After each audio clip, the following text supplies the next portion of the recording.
Chapter 580. Qingyuan Guild Hall, Qingya Pavilion. Black Bear, you go down and heal first. Yu Haoran instructed He Xiong in a gentle voice as he continued to nourish the 2 pills in the cauldron with his alchemic fire. He took out the best healing pills from the domain tower and tossed them to He Xiong. When Black Bear shrunk its body and revealed its arms that had lost its paws, Yu Haoran felt a lump in his throat. He looked at Black Bear with eyes full of gratitude and determination. Then, he withdrew his gaze from Black Bear, took a deep breath, and removed the alchemy fire that was warming the 2 pills. Then, his hands moved quickly. His 10 fingers were like jumping elves, quickly forming seals. Every time a seal was formed, the seal would quickly merge with the 2 pills in the furnace. Seeing that Yu Haoran did not pay any attention to her questioning, and that the lightning in the dense clouds above Qingya Pavilion was becoming more and more dazzling, Qin Tianyi could not help but have a sullen expression. The palm that she had just raised pressed slightly towards Qingya Pavilion. An invisible force that contained traces of heavenly might directly slapped the entire Qingya Pavilion. Yu Haoran, who had already formed 7 seals, felt the invisible force quickly attacking his head, and a trace of anger flashed across his face. His hands that were rapidly forming seals did not stop. He raised his head and shouted at the invisible force that was quickly attacking him, "Break!" There was still no fluctuation of power or the power of laws. The invisible force that contained traces of heavenly might disappeared without a trace in an instant. This made Qin Tianyi take 3 steps back in horror. After shouting back the invisible force above his head, Yu Haoran mobilized all of his Yuan Li and divine sense to speed up the speed of forming seals. When the 9th seal was formed, it was imprinted on the 2 pills in the furnace. Yu Haoran stretched out his left hand and slapped the furnace with all his might, and shouted loudly, "The pills are done!" Accompanied by Yu Haoran's shout, 2 pills the size of a longan flew out from the furnace. They were sparkling and translucent, exuding a soul-stirring fragrance. Just as the 2 pills flew out of the cauldron and floated above the cauldron, a dazzling bolt of lightning shot out from the dense clouds above. At this moment, whether or not the 2 pills could block the lightning and absorb the power of samsara within the lightning would depend on the luck of the 2 pills. He was powerless to interfere. So, Yu Haoran directly put away the cauldron and took a few steps back. After that, he took out a medicinal pill and consumed it. As he recovered his energy and origin energy, he stared fixedly at the 2 medicinal pills in midair. Outside the Qingya Pavilion, looking at the 2 pills that were enduring the lightning strikes, Qin Tianyi's eyes revealed endless annoyance. Because at this time, no matter if it was him, Yu Haoran, or those experts at the peak of the 9th-level martial saint in the void, no one could destroy the pill that was withstanding the lightning strike. They could only watch as the pill was finally struck into powder by the lightning, or finally become the 5 lives profound gate pill that could be used to enter the cycle of reincarnation through the dream. After the first lightning, the 2 pills floating in the air were still sparkling and translucent, but they were slightly smaller. Less than 3 seconds after the first lightning, the second lightning shot out from the dense cloud. Compared to the first lightning that was as thin as a hair, the second lightning was almost the size of a hair. After the second lightning disappeared, everyone hurriedly looked at the 2 pills. They found that the 2 pills continued to shrink, but their color did not change. The third lightning that was like a chopstick flew out from the dense clouds at the moment the second lightning disappeared, and then heavily blasted the 2 pills. Boom! As the third bolt of lightning struck the 2 pills that were originally close to each other were immediately separated. Fortunately, except for the continued shrinking, the color of the 2 pills still did not change much. Boom! After the third lightning disappeared, the fourth lightning that was as thick as a tree branch in the dense clouds heavily blasted the 2 pills. After the fourth lightning disappeared, whether it was Yu Haoran, Xiang Wenshuan, or those experts hiding in the void above their heads, they all showed a trace of pity on their faces. Because after the fourth lightning, The pill that was closer to the wall of the two pills not only dimmed slightly, but also had a slight crack on its surface. This also meant that, under the fourth lightning tribulation, this pill had suffered a certain amount of damage. According to the increase in the threat of each lightning strike, this pill that had already suffered a heavy blow would probably be unable to fuse with the reincarnation power in the lightning, and ultimately fail to form the pill. Fortunately, the other pill not only shrunk to the size of a cherry, but its color was not only more sparkling and translucent, but there was also an indistinct shape faintly appearing inside the pill. After the fourth lightning, the dense clouds above the pill suddenly began to shrink. As the dense clouds shrank, the lightning that flashed in the dense clouds gradually merged together. Boom! When the dense clouds shrunk to a length of 3 meters, a lightning bolt that was as thick as a bowl fiercely blasted the two pills like a roaring dragon. Accompanied by a crisp sound, a trace of a sigh flashed across the hearts of everyone present at the scene at the same time. Because this crisp, shattering sound meant that the pill that had suffered a heavy blow under the fourth lightning bolt was completely shattered. Looking up to observe the pill that was being struck by lightning, Yuhauran's face suddenly flashed with a trace of joy after the crisp, shattering sound disappeared. He channeled his elemental energy towards the lightning, and a small pile of black ashes appeared in his hand. After carefully sniffing the smell of the black ashes in his hand, his joy was immediately replaced by ecstasy. Fortunately, everyone's attention was all on the fifth lightning bolt. Apart from Emperor Qin, who slightly noticed Yuhauran's actions just now, no one else noticed. Not only was the fifth lightning bolt larger in size, but it also struck for a longer time. After a full 5 seconds, the fifth lightning bolt finally disappeared. And at the moment when the fifth lightning bolt disappeared, the last pill that was floating in midair not only returned to the size of a longan, but its color was also close to a transparent state. More importantly, there were 5 purple halos on the surface of the pill that was close to a transparent state.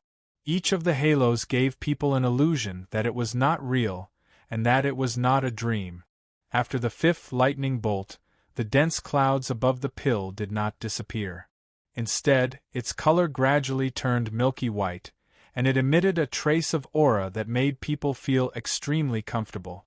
When the dense clouds that were 3 meters long had completely turned into a milky white gas, 2 strong suction forces suddenly came from the pill that was floating in midair, and from Yuhauran's body. These 2 strong suction forces directly acted on the milky white gas in midair, and began to swallow the milky white gas like a whale swallowing water. Chapter 581.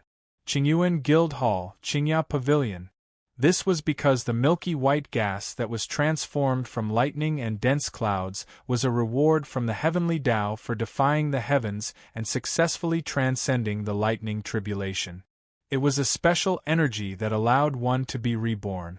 To the 5 lives profound gate pill, this special energy was the energy that increased the power of reincarnation. However, to Yuhauran, it was a heaven-defying energy that could increase his talent, potential, perseverance, and comprehension in all aspects. However, everyone was only envious and jealous. They did not dare to rush into the Qingya Pavilion to fight for the milky white energy. This was because Yuhauran, as the person who refined the 5 lives profound gate pill, was also doing something that defied the heavens. When the 5 lives profound gate pill withstood the 5 lightning tribulations, it meant that Yuhauran had also been baptized by the lightning tribulation. The success of the 5 lives profound gate pill in transcending the lightning tribulation also meant that Yuhauran had transcended the lightning tribulation. Therefore, Yuhauran was able to absorb the milky white energy that allowed him to be reborn under the rules of the heavenly Tao. Whoever dared to fight for it would be violating the rules of the heavenly Tao. As for the consequences of violating the rules of the heavenly Tao, not to mention the people present, even a peerless expert in the martial saint realm would not be able to bear it. Therefore, everyone could only watch as Yuhauran underwent a rebirth under the nourishment of the floating white energy. The 3-meter-long dense clouds and the milky white energy transformed by countless lightning bolts were a lot, but they could not withstand the crazy devouring of the 5 lives profound gate pill. Just as Yu Haoran felt that his aptitude was about to undergo a fundamental change, the energy that could allow him to be reborn instantly disappeared without a trace. This made him feel disappointed.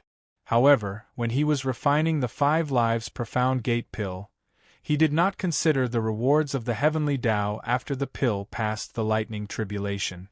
Now, being able to obtain the milky white energy that could increase his aptitude was already a pleasant surprise. Standing up and looking at the pill that was fusing with the milky white energy, Yu Haoran took a deep breath and quickly formed seals with his hands. At this moment, whether it was the experts hidden in the void or Xiang Wenxuan, who was proficient in the Tao of pills and had obtained the freedom to fly, none of them understood why Yu Haoran was forming seals. However, as a peak alchemy grandmaster who could refine a pill that could withstand the thunder tribulation, no matter what Yu Haoran was doing, no one present dared to stop him. No, the plan to intercept and kill will not only continue as planned, but in order to ensure that the plan is 100% successful, you and I will have to take action and completely eliminate any hidden dangers. Otherwise, you and I will be the sinners of the Heavenly Fragrance Pavilion's downfall in the future. Nodding, Jiang Yen knew what Feng Yun was truly worried about. With the earth-shattering alchemy ability that Yu Haoran had just displayed, his reputation was not far off from that of the Valley of the Medicine Masters, whose alchemy cultivation had reached the level of Great Grandmaster and the Head Elder. Moreover, he was not even 18 years old, which meant that Yu Haoran's future potential was limitless.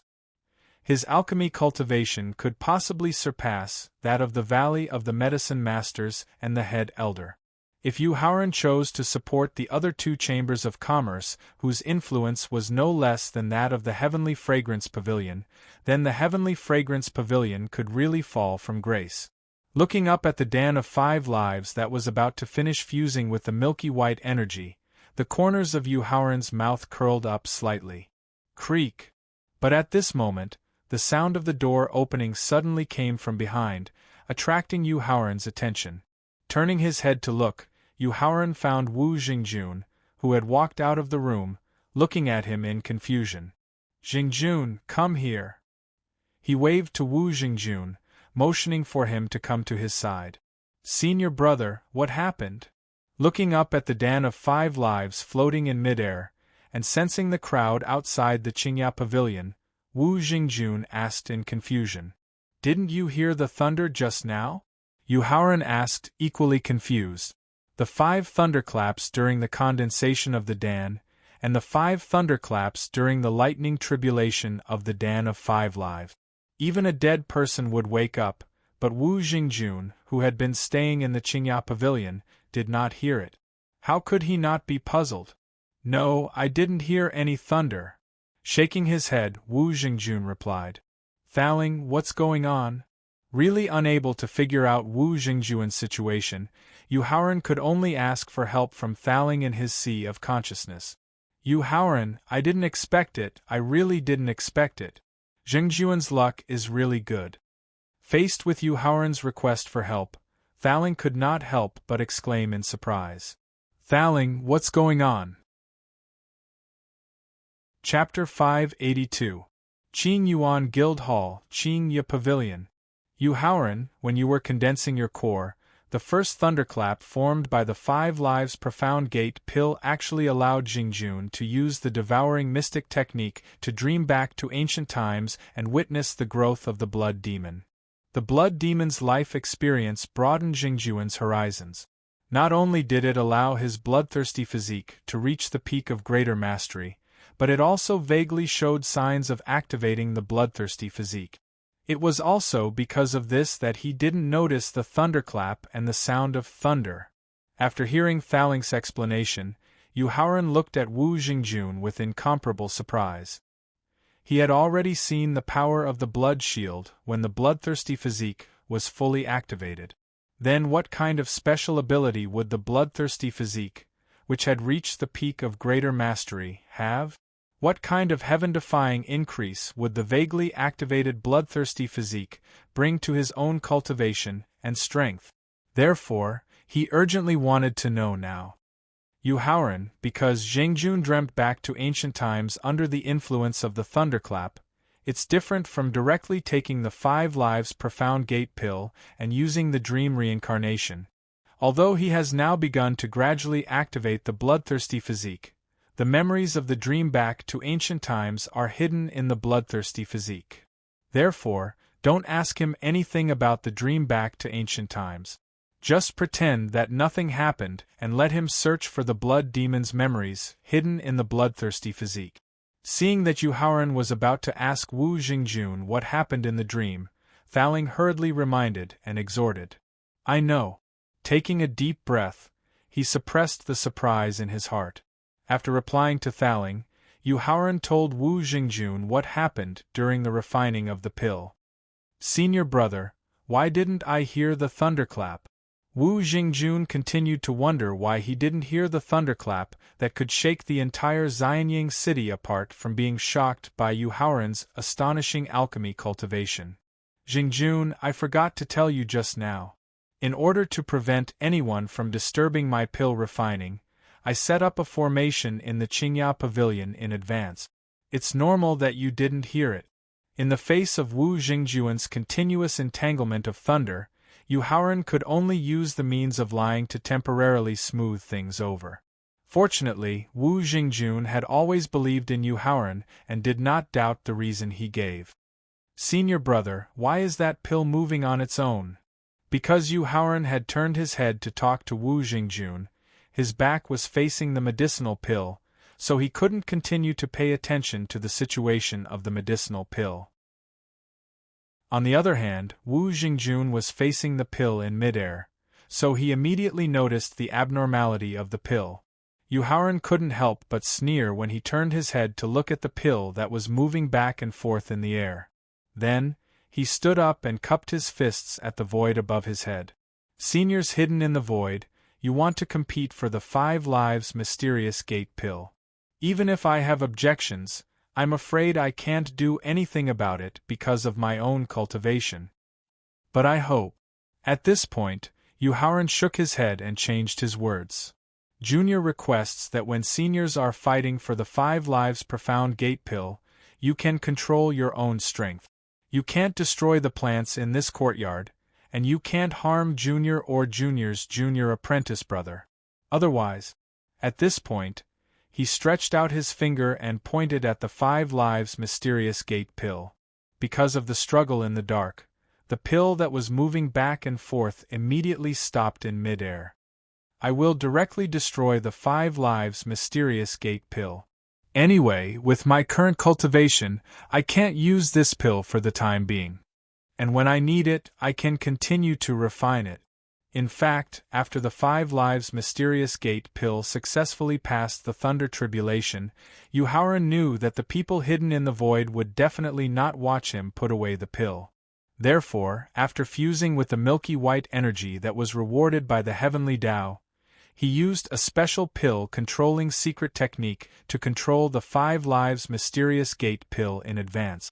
Now, not to mention those peak 9th grade martial saints hidden in the void, even if it was a peerless expert of the martial saint realm, they would not be able to take away the 5 lives mysterious gate pill under his nose. As Yu Haoran used his actions to prove that he could determine the safety of the 5 lives mysterious gate pill, the few people who were secretly competing for the pill immediately stopped fighting. He waved his hand at the pill in midair, and the 5 lives mysterious gate pill obediently fell into his hand. Then, he put it into the pill bottle that he had prepared in advance. Little friend, name a price. Just as Yu Haoran put the 5 lives mysterious gate pill into the pill bottle, an incomparably old but very gentle voice suddenly sounded from the void. Senior, I know what kind of heaven-defying effect the 5 lives mysterious gate pill has, and the other seniors also know. Therefore, if Senior wants to exchange the 5 lives mysterious gate pill with me, I need to see if Senior can take out something that can move me. In a transaction, especially in the case of a peerless treasure, the one who took the initiative to offer a price would always be the one who took the initiative to offer a price. For someone like Yu Haoran, who was more shrewd than a fox, how could he take the initiative to offer a price? Letting him take the initiative to offer a price. Hearing Yu Haoran's request, the expert who took the initiative to make a deal with him in the void was silent for a long time before he spoke. Little friend, as far as I know, you are now the deputy sect master of the second-rate 100 Qi Gate. If this old man can make you the sect master of the sect, can I exchange it for the 5 lives mysterious gate pill? Hearing the conditions given by the old man in the void, Wu Jingjun, who was sitting on the stone chair, could not control the urge to laugh out loud. Kid, what are you laughing at? The expert in the void asked in an unfriendly tone. Senior, I'm sorry. Under Yu Haoran's stern gaze, Wu Jingjun stood up and apologized to the expert in the void, explaining the reason for his laughter. The current sect master of the 100 Qi Gate is called Chu Zhongyu. He is the eldest senior brother of Yu Shixiang and I from the same sect. The reason why eldest senior brother was able to take the position of sect master was because I, Yu Shixiang, helped him succeed with my own strength. In other words, since I, Yu Shixiang, am coveting the position of sect master, my current identity is no longer the deputy sect master, but the sect master who rules the sect, as senior said. Even the position of deputy sect master was temporarily taken up in order to participate in the Qin Alliance conference this time. Wu Jingjun did not suppress his voice when he explained. Regardless of whether it was the expert hidden in the void or the crowd outside the Qingya Pavilion, they all heard him clearly. When they found out that Yu Haoran had actually taken the initiative to give up the position of sect master of a second-rate sect, it was a huge blow to those who were obsessed with power struggles. Chapter 583. In the Qingya Pavilion of the Qingyuan Guild Hall, faced with Wu Jingjuan's explanation, the powerhouse in the void fell silent once again. However, this silence did not last long. Little friend, can a 7th-grade spirit vein be exchanged for the 5 lives mysterious gate elixir?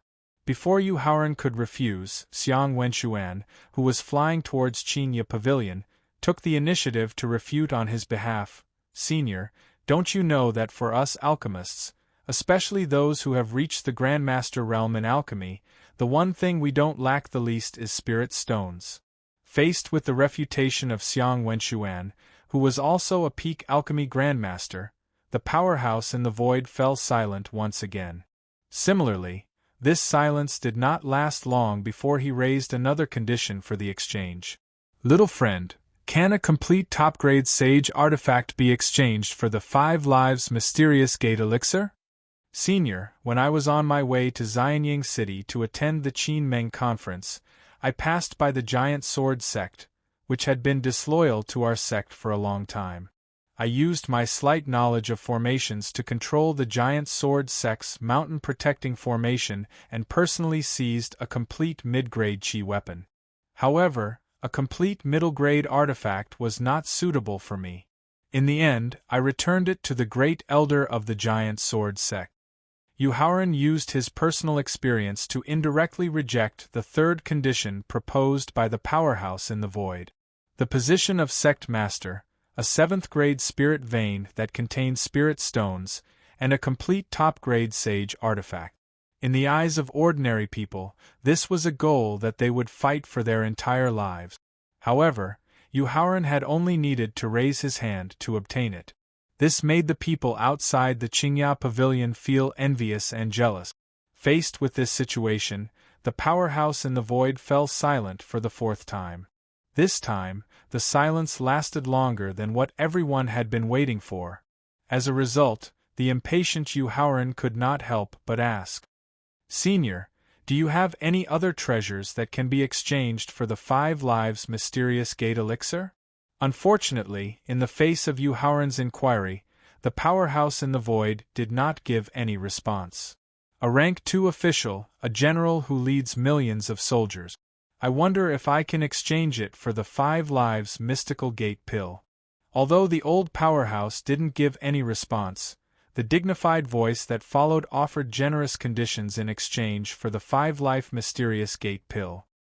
Hearing the conditions offered by the other expert in the void, the reactions of the people present varied. Qin Tianyi's face sank when he heard that he was going to be given the position of a general who commanded millions of soldiers. He knew that the thing he was most worried about had happened. He didn't know if this competition for the 5 lives mysterious gate pill would completely intensify the conflict between the two of them that had been accumulating for a long time, causing a direct confrontation. On the other hand, Yu Haoran frowned when he heard the conditions of the Void Powerhouse giving him military power. In Xianyang, the capital of the Emperor Qin's kingdom, to be able to give a rank 2 official position, and the position of a general who commanded millions of soldiers. Perhaps only the Emperor Qin could have such power. However, the voice that had just given him an official position and military power was obviously not the Emperor Qin. How could this not make Yu Haoran feel puzzled? However, whether it was military power or an official career, these were not what he was pursuing. Therefore, no matter who had just given him an official position and military power, Yu Haoran would not agree or accept it. "I'm sorry, Senior. This junior's ambition is not here." A high-grade rank 6 spirit vein, a complete low-grade Exalt Realm magic tool, a peerless beauty with the 3 meridians, and a promise from me, Prince Yifeng. Yu Haoran's rejection was not out of the expectations of the expert in the void. Therefore, he continued to offer a temptation that was difficult for anyone to refuse except for Yu Haoran. In a high-grade rank 6 spirit vein, in addition to a large number of rank 6 spirit stones from the 1st to the 9th grade, there would also be a certain amount of rank 5 spirit stones. If a high-grade rank 6 spirit vein existed for a long time, it might even produce a small portion of rank 4 spirit stones. This was an extremely strong temptation for anyone who wanted to break through to the Martial Saint realm or even the Martial Saint realm. If a complete low-grade Exalt Realm magic tool was brought back to the 100 Qi Gate, even though the 100 Qi Gate had suffered a serious loss due to the conflict between the factions, the deterrence of a low-grade Exalt Realm magic tool was enough to make the Qinqing sect, which was of the same level, not dare to act rashly. The peerless beauty with the 3 meridians was the real temptation that everyone present couldn't control. This was because a peerless beauty was filled with endless temptation. The 3 meridians, 6 meridians, and 9 meridians were the most suitable dual cultivation bodies in the Tianxian continent to increase one's cultivation. Although the 3 meridians could only increase the cultivation of a martial king realm martial artist by a large realm, it was the best dual cultivation body for Yu Haoran, who was only a martial master. Prince Yifeng's promise was what puzzled Yu Haoran. In his previous life, he had heard of Prince Yifeng's fame and knew that he was the biological brother of the current Emperor Qin. He had always had a good relationship with Emperor Qin. Therefore, after Emperor Qin ascended the throne, he was directly conferred the title of Prince Yifeng. He was one of the few princes in the entire Emperor Qin's kingdom. However, it was precisely because his relationship with Emperor Qin was too close that Prince Yifeng only accepted the title of prince in order to avoid suspicion. He did not hold any official position in the Qin kingdom. But now, it seemed that his understanding of Prince Yifeng in his previous life was wrong. The relationship between him and Emperor Qin was probably not as close as the rumors said. Vice Sect Leader Yu, how is this prince's sincerity? Facing Yu Haoran, who was frowning and deep in thought, Prince Yifeng's voice carried a trace of pride as he asked. Prince Yifeng, to be honest, I believe that most of the people present would find it difficult to refuse the conditions you just gave. Raising his head to look at the sky, Yu Haoran replied with a calm expression. But I'm sorry, Yu Haoran, happen to belong to that small group of people. Therefore, I refuse to accept the conditions you just gave me. Hearing Yu Haoran decisively reject Prince Yifeng's conditions, the faces of everyone present immediately revealed a trace of shock. Because they really couldn't understand how Yu Haoran could control the desire in his heart in the face of such tempting conditions and resolutely refuse. After hearing Yu Haoran's refusal, Qin Tianyi couldn't help but let out a long sigh of relief.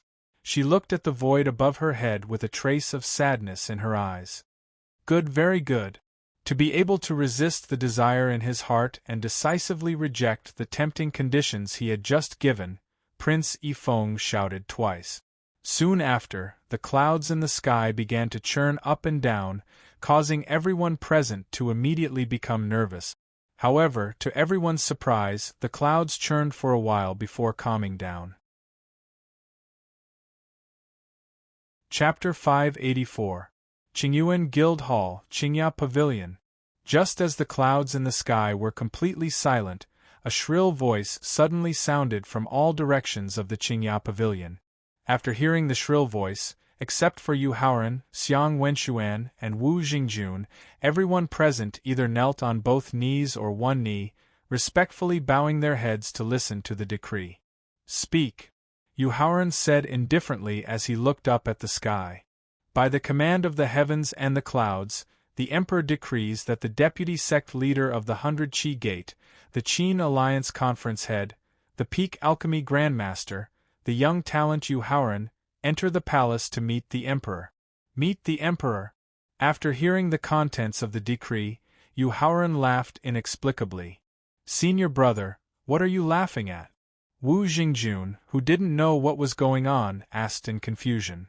Nothing, it seems that we will be able to return to Qinyan Peak soon, Yu Haoran said with a chuckle as he shook his head.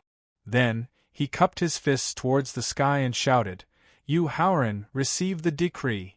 Along with the voice of receiving the decree, the spiritual qi of heaven and earth within 100 miles of Qingya Pavilion was condensed by an invisible force, finally forming a twin-axed imperial decree that shone with golden light.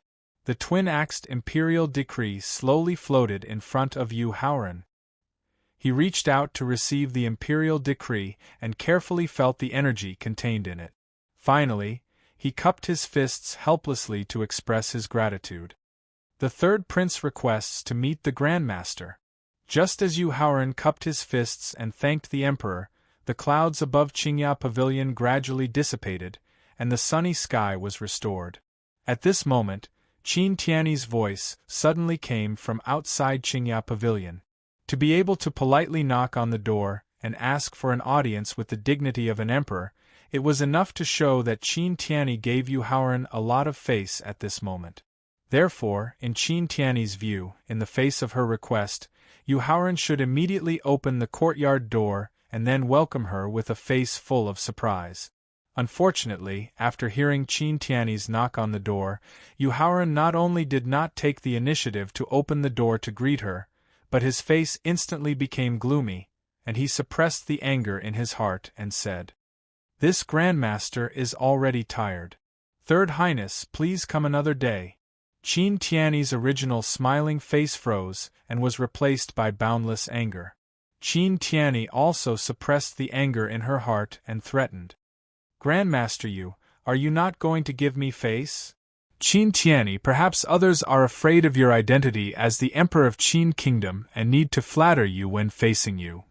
But in the eyes of Yu Haoran, your identity as the Emperor of the Qin Kingdom is no different from that of an ordinary person. In the face of Qin Tianyi's threat, Yu Haoran scornfully retorted, Qin Tianyi, perhaps others are afraid of your strength in the martial sage realm and dare not to disobey any of your requests.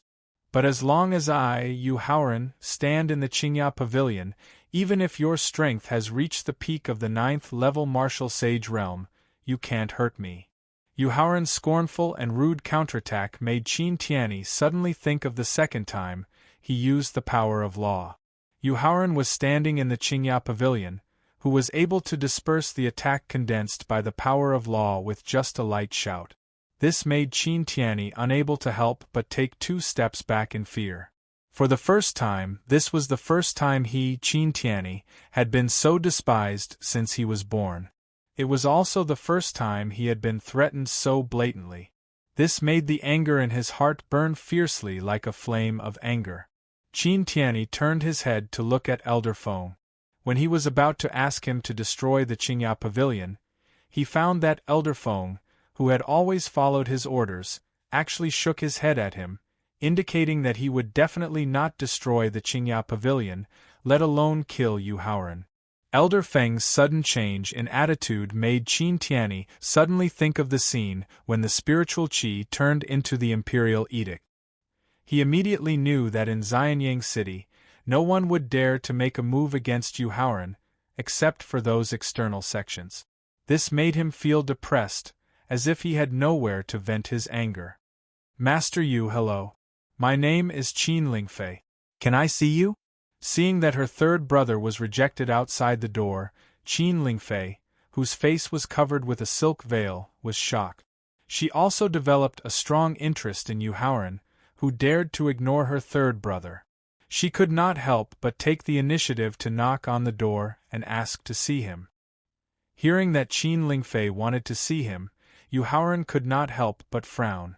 However, thinking of something that happened in his previous life, he could only wave his sleeves helplessly and use Yuanli to open the door. Your Highness, please come in. Third brother, let's go. Qin Lingfei turned to greet Qin Tianyi. Her handsome face under the silk veil was filled with curiosity as she walked into the Qingya Pavilion. Raising his head to look at his sister, Qin Tianyi took a deep breath and temporarily suppressed the anger in his heart. Just as he was about to step into the Qingya Pavilion, the door of the Qingya Pavilion was closed with a bang. Such an obvious slap in the face not only made the anger in Qin Tianyi's heart erupt, but also made the surrounding people feel a burst of shock. The third prince, Qin Tianyi, was not only the prince that Emperor Qin valued the most, but also a top genius with monstrous potential. He was not even 30 years old, but he was already an expert in the martial saint realm. Facing such a noble and powerful genius, what kind of confidence did Yu Haoran have that he dared to offend him like this? Yu Haoran, could it be that you want to declare war on me, Qin Tianyi? Intolerable, no need to endure. Qin Tianyi believed that the reason why his father favored Yu Haoran and even gave him the imperial decree that could condense the spiritual qi of heaven and earth and withstand the full blow of a 9th-level martial saint was because of the 5 lives profound gate pill that he had just refined. If he killed Yu Haoran and obtained the 5 lives profound gate pill, he would only be scolded by his father in the end, and it would not have any effect on him. However, if he did not vent the anger in his heart today, it would eventually form a knot in his heart, and it would definitely affect his future cultivation. Therefore, Qin Tianyi temporarily abandoned all considerations and planned to kill Yu Haoran. Seeing that Qin Tianyi was planning to kill Yu Haoran at all costs, Meng Sheng, who had just made a decision in his heart, immediately stood behind Qin Tianyi, showing his attitude of advancing and retreating with him. In this regard, Qin Tianyi nodded gratefully to Meng Sheng. Declaration of war. Indicating that Qin Lingfei was sitting on the stone chair, Yu Haoran mocked with a disdainful expression. Qin Tianyi, do you have the qualifications to declare war on me? Ha. Hearing Yu Haoran's extremely arrogant question, Qin Tianyi couldn't help but laugh wildly. Yu Haoran, in addition to the identity of the alchemy grandmaster, what qualifications do you have to compare with this highness? You actually said that this highness is not qualified to declare war on you. Qin Tianyi, you are right. In addition to the identity of the alchemy grandmaster, I, Yu Haoran, really have nothing to compare with you. But with the identity of the alchemy grandmaster, I can make you lose everything, believe it or not. In the face of Qin Tianyi's contempt, Yu Haoran was not angry at all, but the counterattack made him stand there stupidly. Qin Tianyi, you led everyone to besiege Qingya Pavilion, nothing more than wanting to interrupt my alchemy, so you must have known in advance the heaven-defying effect of the 5 lives profound gate pill on the peak of the 9th level martial saint.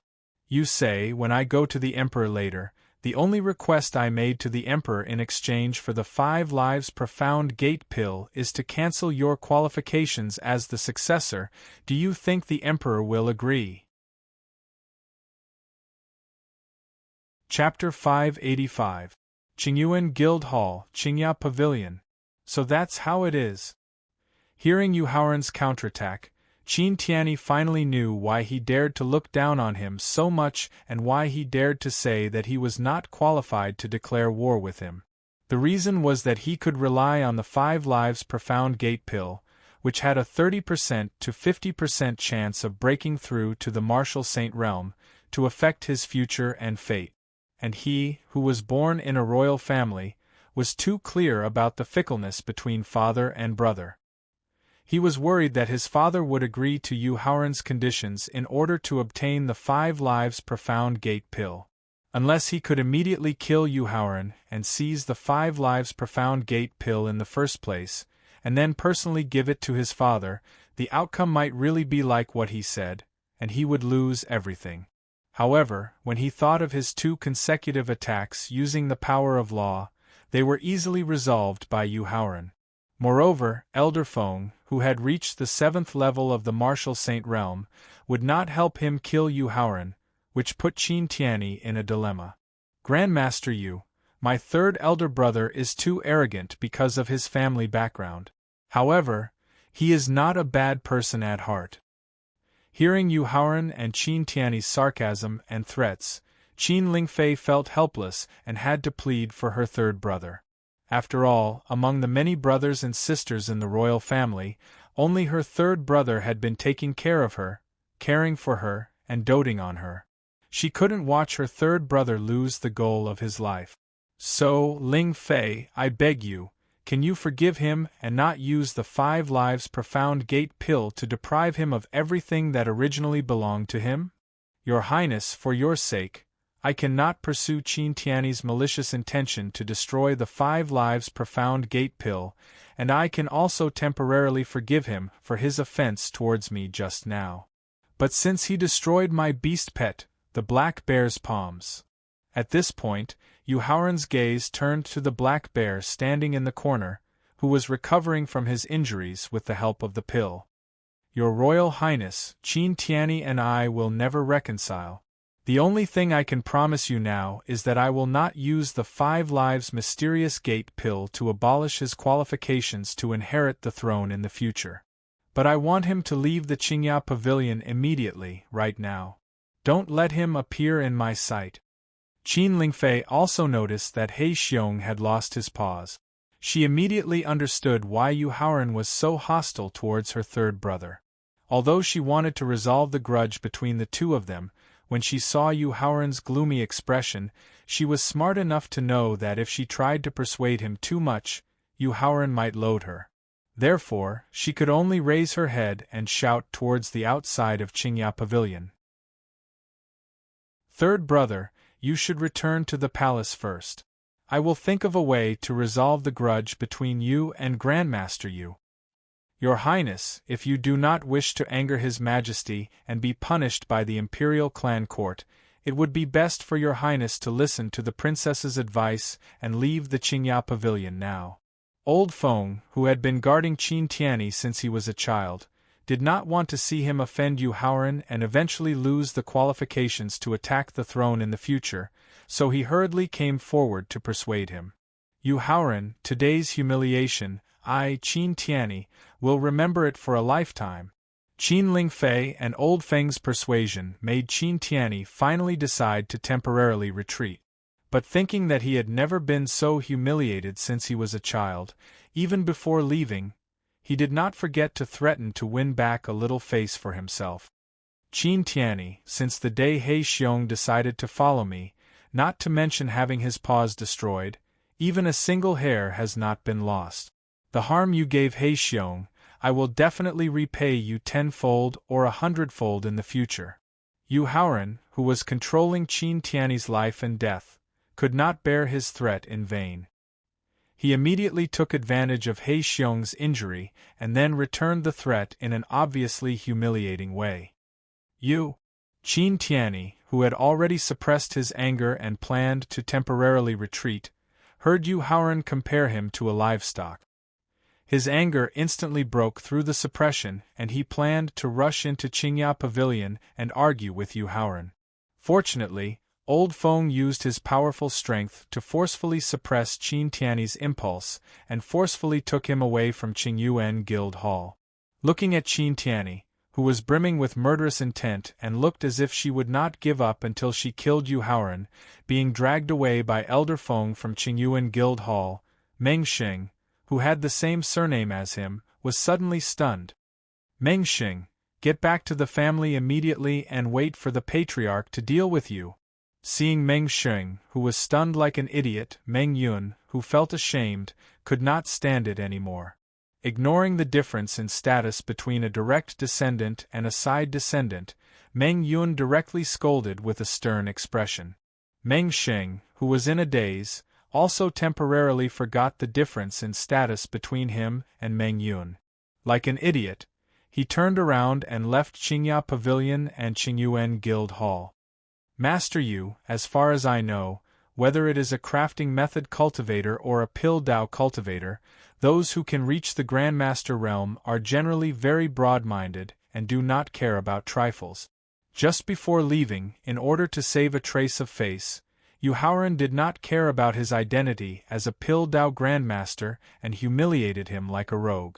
Qin Lingfei felt helpless and could not help but complain. But what about you, Master Yu? Princess, Your Highness, whether it is now or in the future, I, Yu Haoran, will always be this narrow-minded and vengeful character, and I do not intend to change this character. In the face of Qin Lingfei's complaints, Yu Haoran did not show a trace of shame. Moreover, he deliberately emphasized his character that was hated by others. His purpose was to not have too much to do with Qin Lingfei, because according to the normal trajectory, after Gao Luanping merged with Ouyang Haoyu and became the rising star of the great Emperor Qin kingdom, the one who was finally betrothed to by the Emperor Qin was the princess called Ling Fei in front of him. And from the moment he learned that Gao Luanping planned to use grafting magic to replace Ouyang Haoyu, Yu Haoran knew that the future of the two people was absolutely impossible to coexist peacefully. Therefore, not having too much to do with Qin Lingfei was also to not have to care about her influence when he had a conflict with Gao Luanping in the future. However, what Yu Haoran did not expect was that after hearing him expose his shortcomings and show a rude side, Qin Lingfei not only did not have the slightest disgust, but also had a strong interest in him in her heart. After all, as a princess, Qin Lingfei, who was regarded as the pearl in the palm of the Emperor Qin, was used to flattery since childhood and had seen many polite young talents. Chapter 586 Qingyuan Guild Hall, Qingya Pavilion. Brother Xiang, I will be going to the palace later to meet Emperor Qin. It is very likely that I will use the opportunity of exchanging the 5 Lives Mystery Gate elixir to discuss matters regarding the Qin alliance meeting in advance. Yu Haoran did not detect the change in Qin Lingfei's attitude as he turned his head to speak to Xiang Wenxuan. If everything goes smoothly, I may leave Xianying City the day after tomorrow and return directly to the 100 Qi Gate. So, I may need your help to refine the antidote elixir so that it can cure all the people who have been poisoned by the beautiful snake. No problem. Xiang Wenxuan nodded readily in response to Yu Haoran's request. Immediately after, his expression changed and he asked anxiously, Brother Yu, what about the alchemy master's inheritance? Brother Xiang, to be honest, I really cannot give you an accurate answer now. The only thing I can promise is that I will definitely make a trip to the Valley of the Medicine Masters in a month's time and have a chat with the Valley Lord and Head Elder. Yu Haoran had long known that Xiang Wenxuan would not easily give up on the idea of accepting the alchemy master's inheritance. He had already made a decision in his heart and decided to delay it for a while. He would wait until his cultivation had broken through to the martial arts grandmaster realm and see the results of his secret cultivation before deciding whether to accept the alchemy master's inheritance.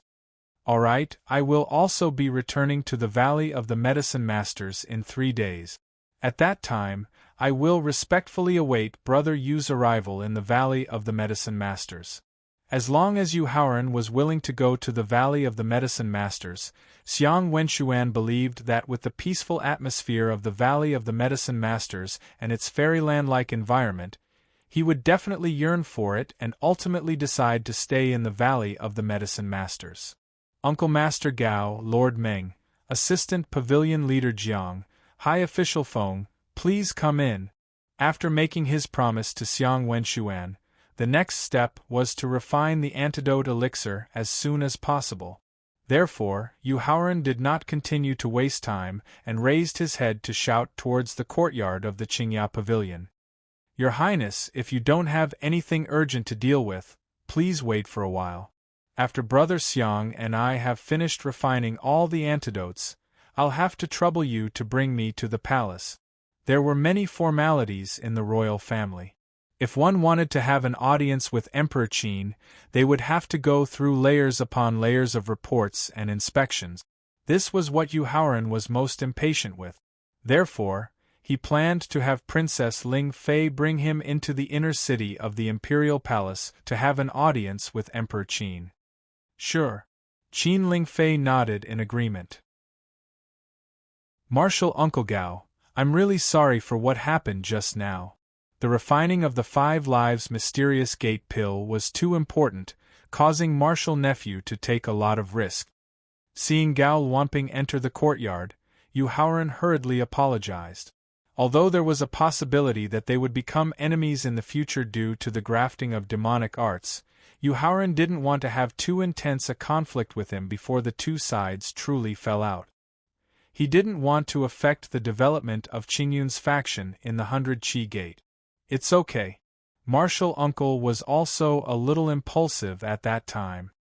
To be able to refine a peerless sacred pill that could trigger a lightning tribulation and attract experts at the peak of the 9th level of the Martial Saint realm to fight for it, the alchemy cultivation that Yu Haoran had just displayed made Gao Luanping unable to be angry even if he wanted to. He even had to think of ways to curry favor with Yu Haoran. After all, the higher one's cultivation, the stronger one's strength, the more top-grade pills one would need. If he could gain the friendship of a peak alchemy grandmaster, at least before his cultivation broke through the peak of the 9th level of the Martial Saint realm, Yu Haoran's role would be quite important. Lord Meng. He nodded at Meng Yun. Grandmaster Yu is too polite. Now was different from the past. Facing Yu Haoran's initiative to greet him, Meng Yun didn't dare to be arrogant at all and hurriedly responded politely. Deputy Pavilion Master Jiang, Elder Feng, have you brought the things? Looking at Jiang Yan and Feng Yun, Yu Haoran directly asked. Grandmaster Yu, I've brought them all. Taking out a storage ring and a package, Feng Yun respectfully presented them in front of Yu Haoran. After receiving the storage ring and package, Yu Haoran slightly scanned them with his spiritual sense. Knowing that Feng Yun didn't lack anything, he nodded with satisfaction and said, Elder Feng, I'll immediately start refining pills with Grandmaster Xiang and try to refine the antidote pill for you in the shortest time possible.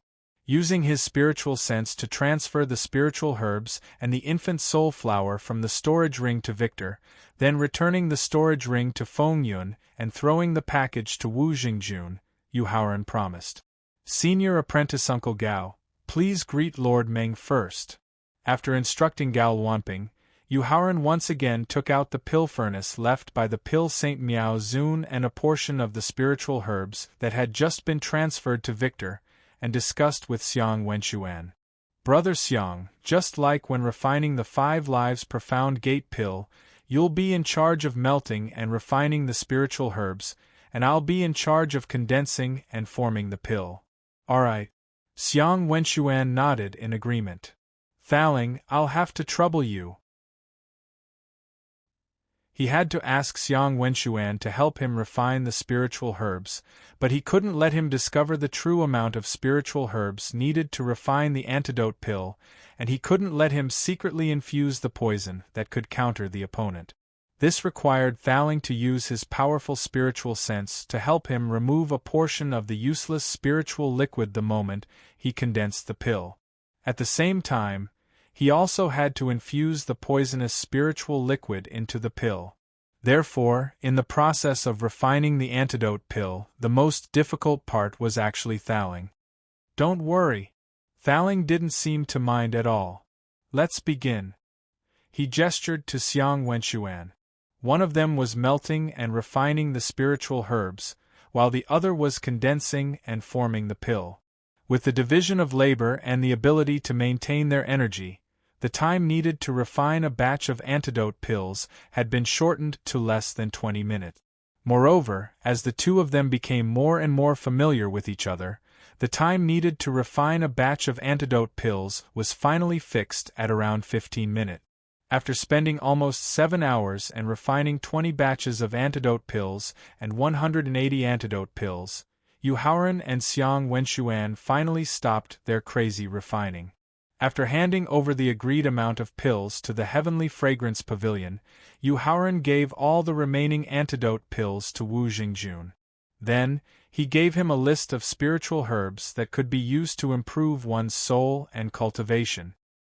He told him to use the antidote pills to trade with the people guarding outside the Qingya Pavilion. After that, Yu Haoran called out to Qin Lingfei, and they quietly left the Qingyuan Guild Hall, heading straight for the palace in the inner city. The refining of the 5 Lives Mysterious Gate pill and 20 batches of antidote pills took about 15 to 16 hours. They started refining the Mysterious Gate pill in the early morning, so when they left the Qingyuan Guild Hall, they were already in a deep state. Although there were martial saint experts secretly protecting Qin Lingfei, a man and a woman strolling alone on the quiet street made Qin Lingfei, who had never been alone with a strange man, feel a little embarrassed. Chapter 587. In Xianyang City. His rude personality triggered Qin Lingfei's urge to peek at him. The seriousness he revealed when he was immersed in refining pills made her feel incomparable admiration for him. She walked slowly on the quiet street, but kept her eyes on him in a refined and courteous manner. In less than 10 hours, Yu Haoran's different performance had already quietly opened the door to the girl's first awakening of love. However, the girl's reserve made Qin Lingfei very embarrassed to take the initiative to talk to Yu Haoran. Therefore, the two of them could only bury their heads and hurry on their way. The Qingyuan Guild Hall was not far from the Imperial Palace in the inner city. In less than half an hour, the two of them successfully arrived in front of the Imperial Palace. Because Princess Ling Fei was leading the way, the guards guarding the city gate only did a simple inspection.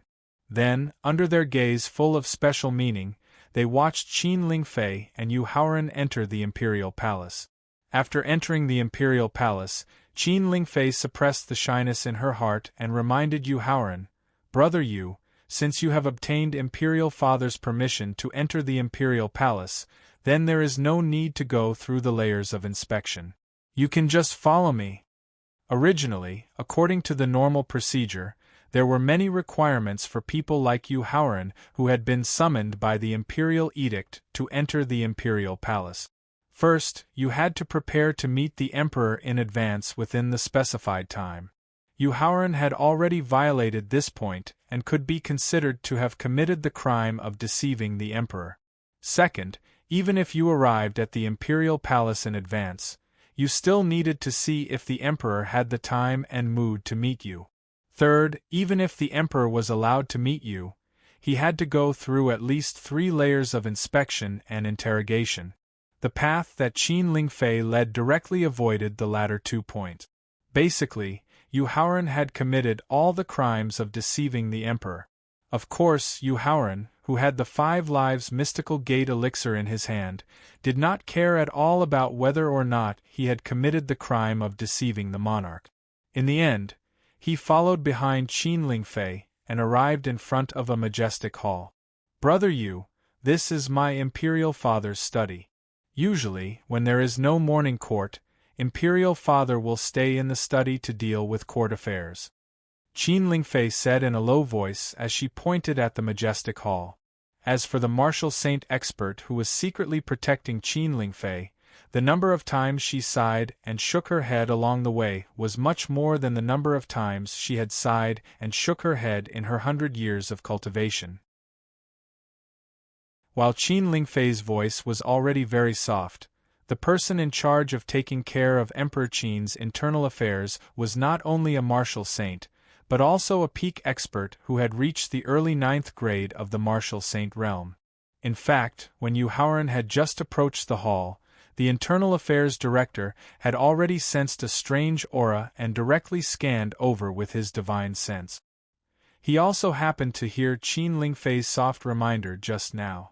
Not only did she secretly bring a strange man into the imperial palace, but she also directly exposed Emperor Qin's location.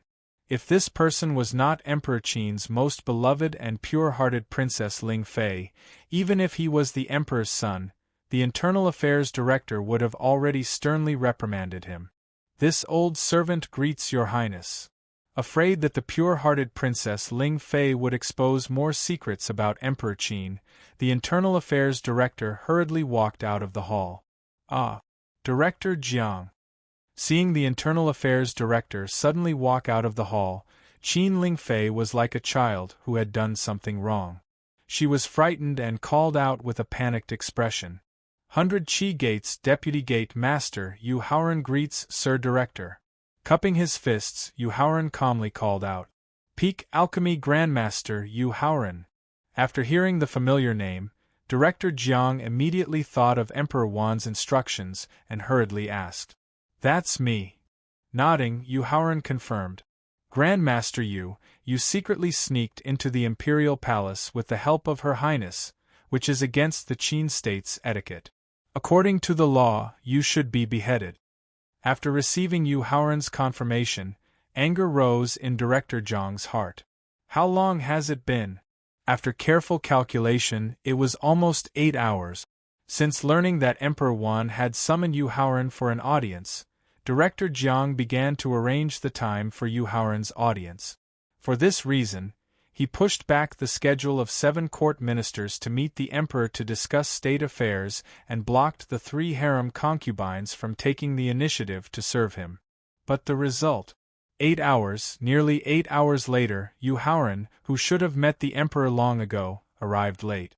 Moreover, he sneaked into the imperial palace through Princess Ling Fei. How could this not make Director Jiang angry? "Director, I have some private matters to deal with, so I was delayed for some time." "It's not a big deal.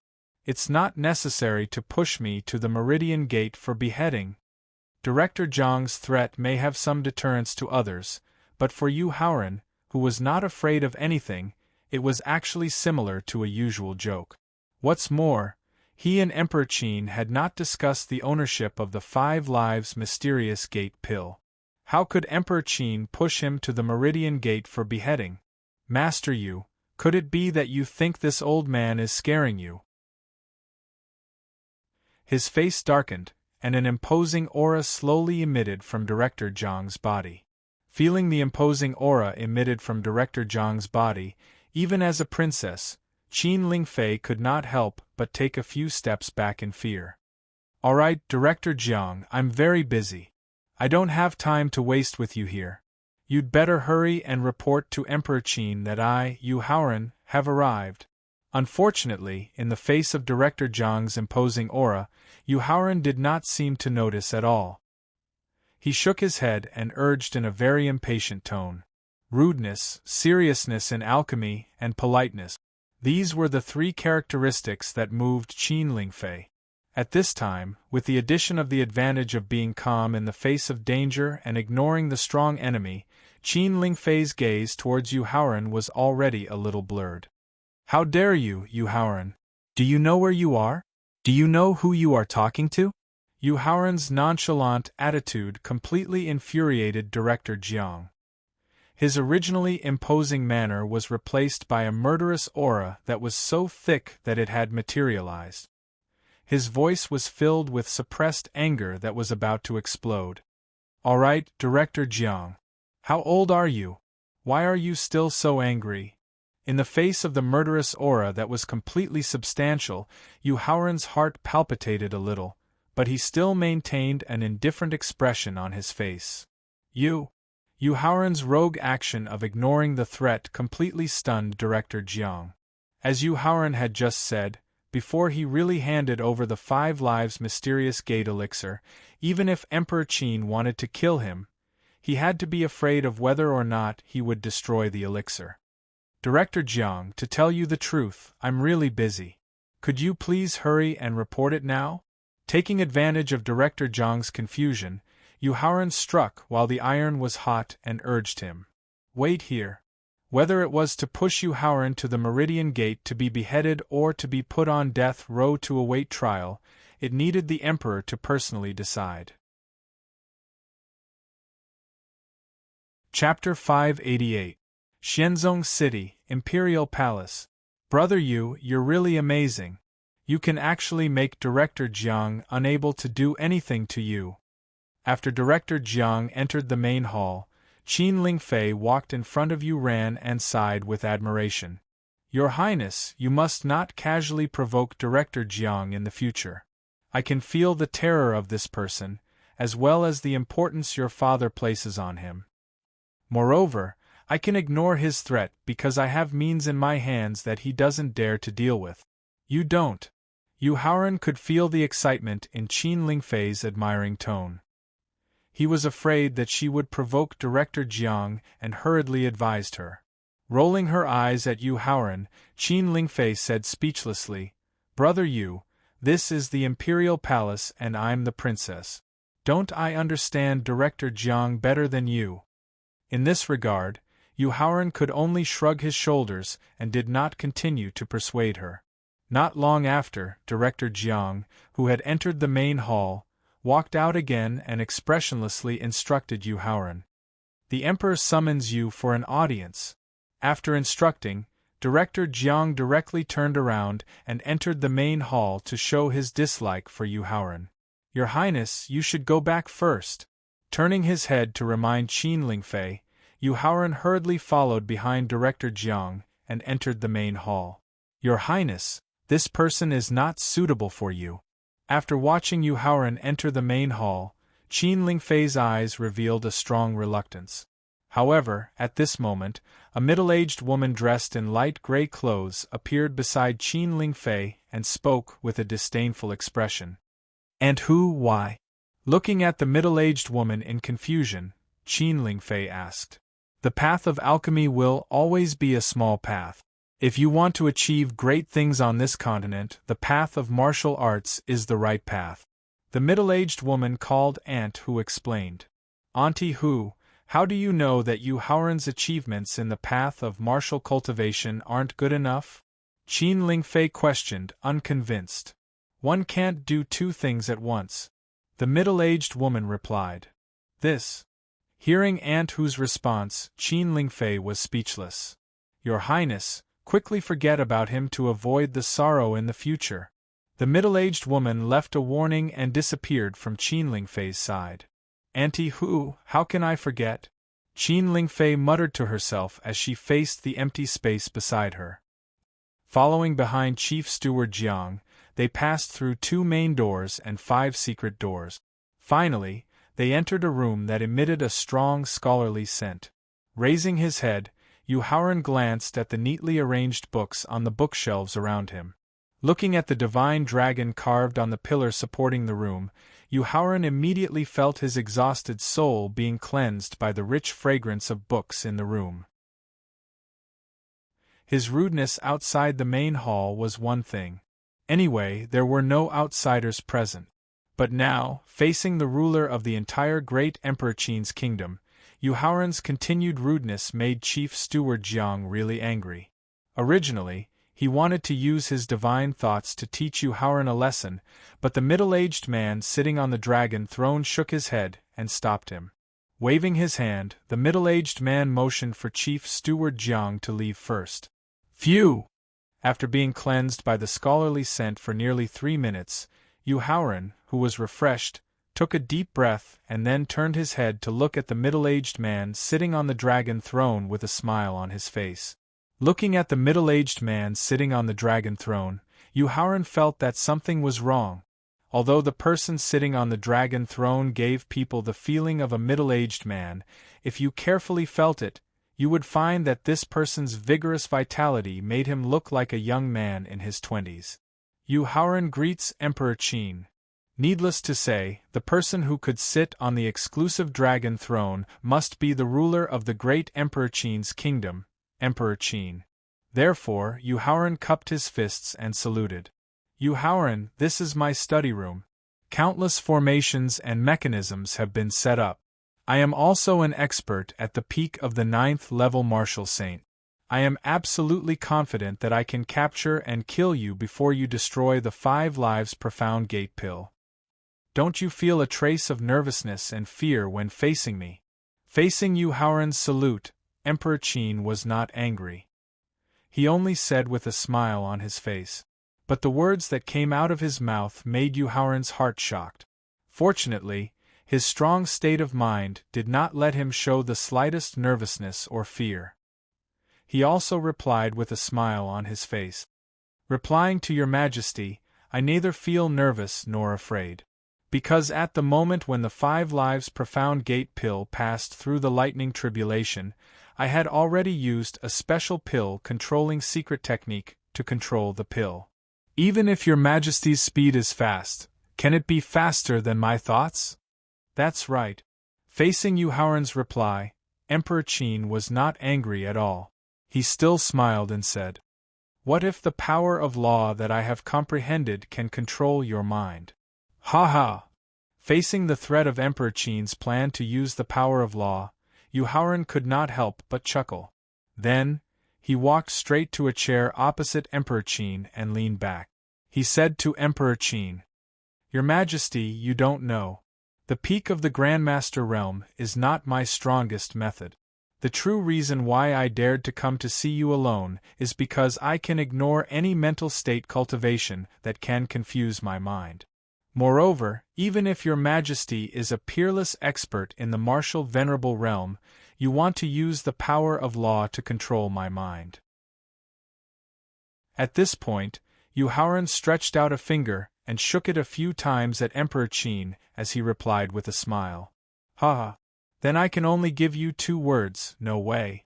Yu Haoran's counterattack just now was not a bluff. It was the truth. Because he had retained the memories and insights of his previous life, his will and state of mind were very strong. Moreover, the soul in his sea of consciousness had already recovered the thaling of a peak martial venerable. It was even more impossible for him to watch his thoughts be controlled by someone else and not care about it. Therefore, Emperor Qin's method of using the power of law to control his mind was not a threat to Yu Haoran at all. You have guts and wisdom. I don't know if a hidden dragon like you that the 100 Qi Gate has carefully cultivated is a blessing or a curse. Yu Haoran's overly arrogant rebuttal made Emperor Qin's tone clearly reveal a trace of displeasure, although he still had a smile on his face. Therefore, the conclusion he gave was obviously a trace of humiliation. Yu Haoran did not refute Emperor Qin's conclusion just now. He just suddenly fell silent. Seeing that Yu Haoran had suddenly become silent, Emperor Qin asked in confusion, Yu Haoran, why aren't you saying anything? After all, from the information he had learned in advance and the conversation just now, he knew that Yu Haoran was not the kind of person who could endure humiliation. Chapter 590. In the Study of the Imperial Palace in Xianyang City. Your Majesty, it's not that I don't want to talk, but the conclusion you gave just now is indeed correct. Because even I don't know whether following my heart is a blessing or a curse for the 100 Feet sect, whose strength has been reduced. Yu Haoran's honest answer made Emperor Qin's eyes light up. The trace of displeasure that had just emerged in his heart also dissipated. However, when he saw that Yu Haoran's mood was a little low, he took the initiative to change the topic. Yu Haoran, about the 5 Lives Mystery Gate Elixir, name a price. Your Majesty, before we discuss the 5 Lives Mystery Gate Elixir, I have something to ask. Seeing that Emperor Qin was about to get to the point, Yu Haoran hurriedly asked, thinking that the most important thing had not been resolved yet. Speak. Emperor Qin gestured. Perhaps it was because of Yu Haoran's casual personality that made Emperor Qin feel very relaxed. Perhaps it was because Yu Haoran was the only one in the entire study. His originally upright posture was like Yu Haoran's, leisurely leaning on the back of the dragon throne. Your Majesty, why did you suddenly call for the Qin Alliance meeting? What is your ultimate goal? Yu Haoran asked. Emperor Qin reached out and knocked on the table. He closed his eyes and pondered for a while, then opened his eyes and spoke. I have been on the throne for 38 years. Although I can't be said to be the emperor of a generation, I can be considered a relatively accomplished emperor. Now, the Emperor Qin Kingdom is strong and prosperous. There are no less than 10 million elite soldiers and countless masters of the King Realm and Emperor Realm. It has reached the point where we can expand our territory and conquer the world. The convening of the Qin Alliance meeting is actually to consolidate the resources in advance and eliminate the hidden dangers within the kingdom. This is so that the generals and strategists who are fighting outside can kill the enemy without any distractions and show the might of the kingdom of Qin. What are the specific rules? The Emperor Qin's ambition to expand his territory and conquer the world was not beyond Yu Haoran's expectations. However, he wanted to know more about the Emperor Qin's attitude towards the second-rate sects, the 100 Qi Gate and the Qinqing sect. Looking straight into Yu Haoran's eyes, Emperor Qin said word by word, surrender, pay tribute, and obey your orders. What are the conditions? Whether it was surrendering, paying tribute, or obeying orders, it could be said that they had lost their autonomy. When faced with such a great sacrifice, what sort of benefits or compensation would the Grand Qin Empire give them? As long as Emperor Qin Kingdom. Emperor Qin's reply was domineering. Emperor Qin replied, "That's all." Yu Haoran asked in disbelief, "Isn't that enough?" Emperor Qin's face darkened and a majestic aura of an emperor rushed over. Yu Haoran waved his hand and dispelled Emperor Qin's emperor's aura. He retorted in a rather unhappy tone, "Nonsense, of course it's not enough." As soon as the word nonsense came out of his mouth, Yu Haoran immediately saw Emperor Qin's forehead twitch slightly. He suddenly remembered that the person sitting in front of him was still the emperor of the kingdom of Qin. It didn't matter if his attitude was casual, but he couldn't speak without thinking. Therefore, he hurriedly apologized. "Your Majesty, I made a slip of the tongue in a moment of desperation. Please forgive me." "It's fine." Seeing that Yu Haoran realized his mistake and immediately apologized, Emperor Qin shook his head, indicating that it was fine. "Then, what do you think?" "Your Majesty, no matter what, my 100 Qi Gate is still one of the few second-rate sects in the Tianxian continent. With Emperor Qin's current strength and reputation, it's not enough to make the 100 Qi Gate surrender. Moreover, if I had agreed to your request just now, then I, Yu Haoran, would definitely be mocked by the world and become the eternal sinner of the 100 Qi Gate. Therefore, in my opinion, the 100 Qi Gate and Emperor Qin's kingdom can completely form an alliance, an iron alliance that advances and retreats together.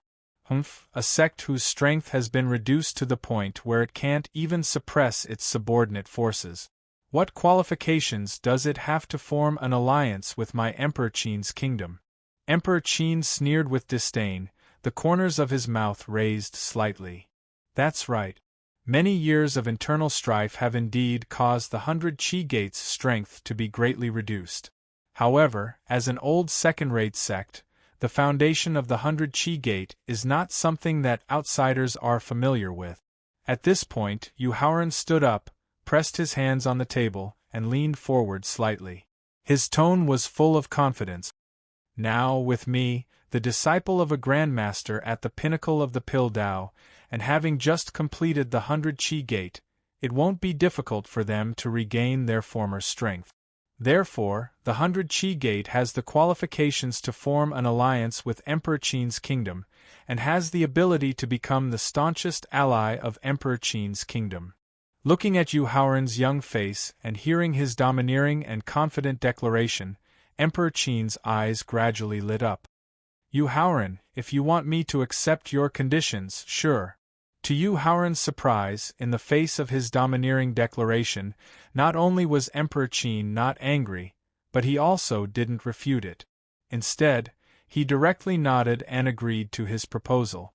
But then, Emperor Qin's tone changed, and he said solemnly, "However, you need to agree to 3 of my conditions." "Your Majesty, please speak," Yu Haoran said nervously as he leaned back in his chair.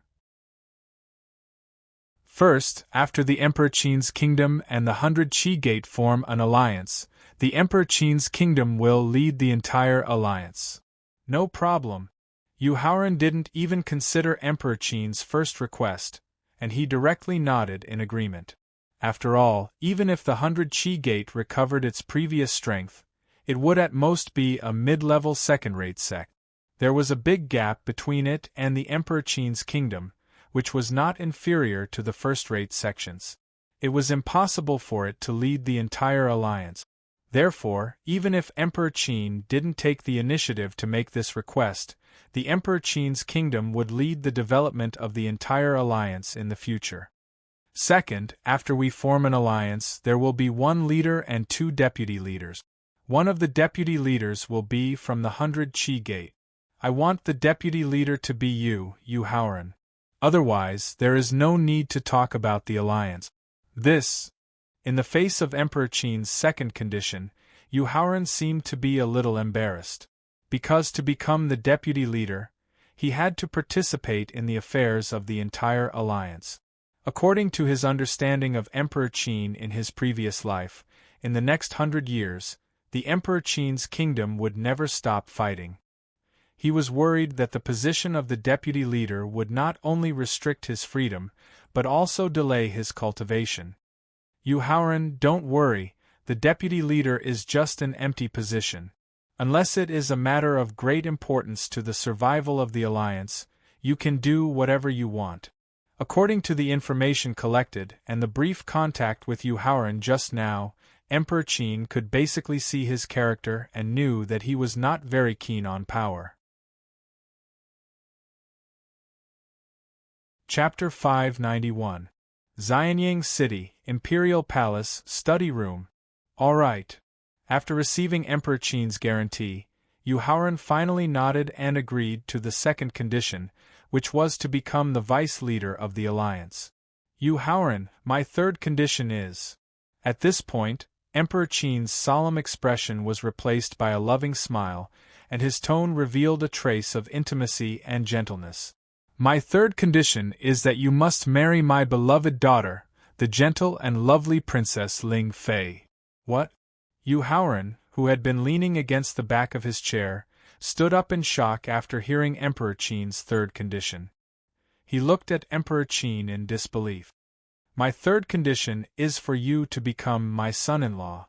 This way we will be a family in the future, and the alliance between Emperor Qin's empire and the 100 Qi Gate will truly become the Iron Alliance you mentioned just now.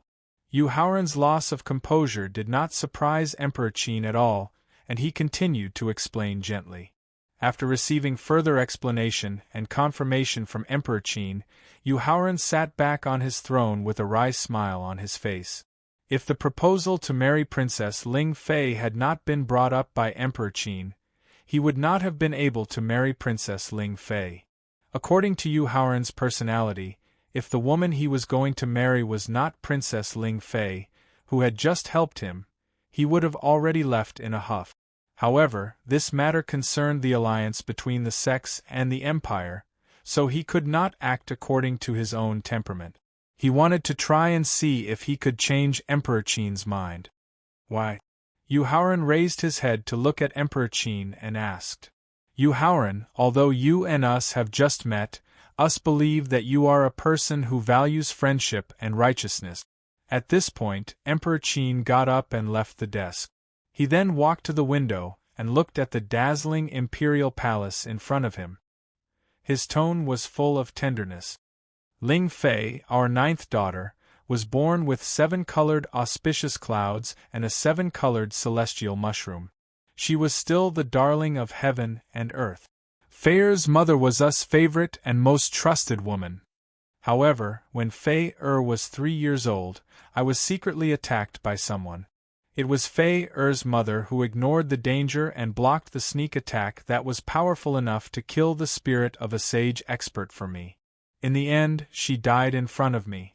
In my life, including the children who died prematurely, I have a total of 36 children. However, the only one that I can truly dote on and worry about is Fei. At this point, Fei's father's affectionate look at Yu Haoran's face was full of fatherly love. Yu Haoran, the moment Fei's mother died before us secretly swore that us would find a man for Fei who could make her happy. Now, us believe that us is worthy of Fei's life.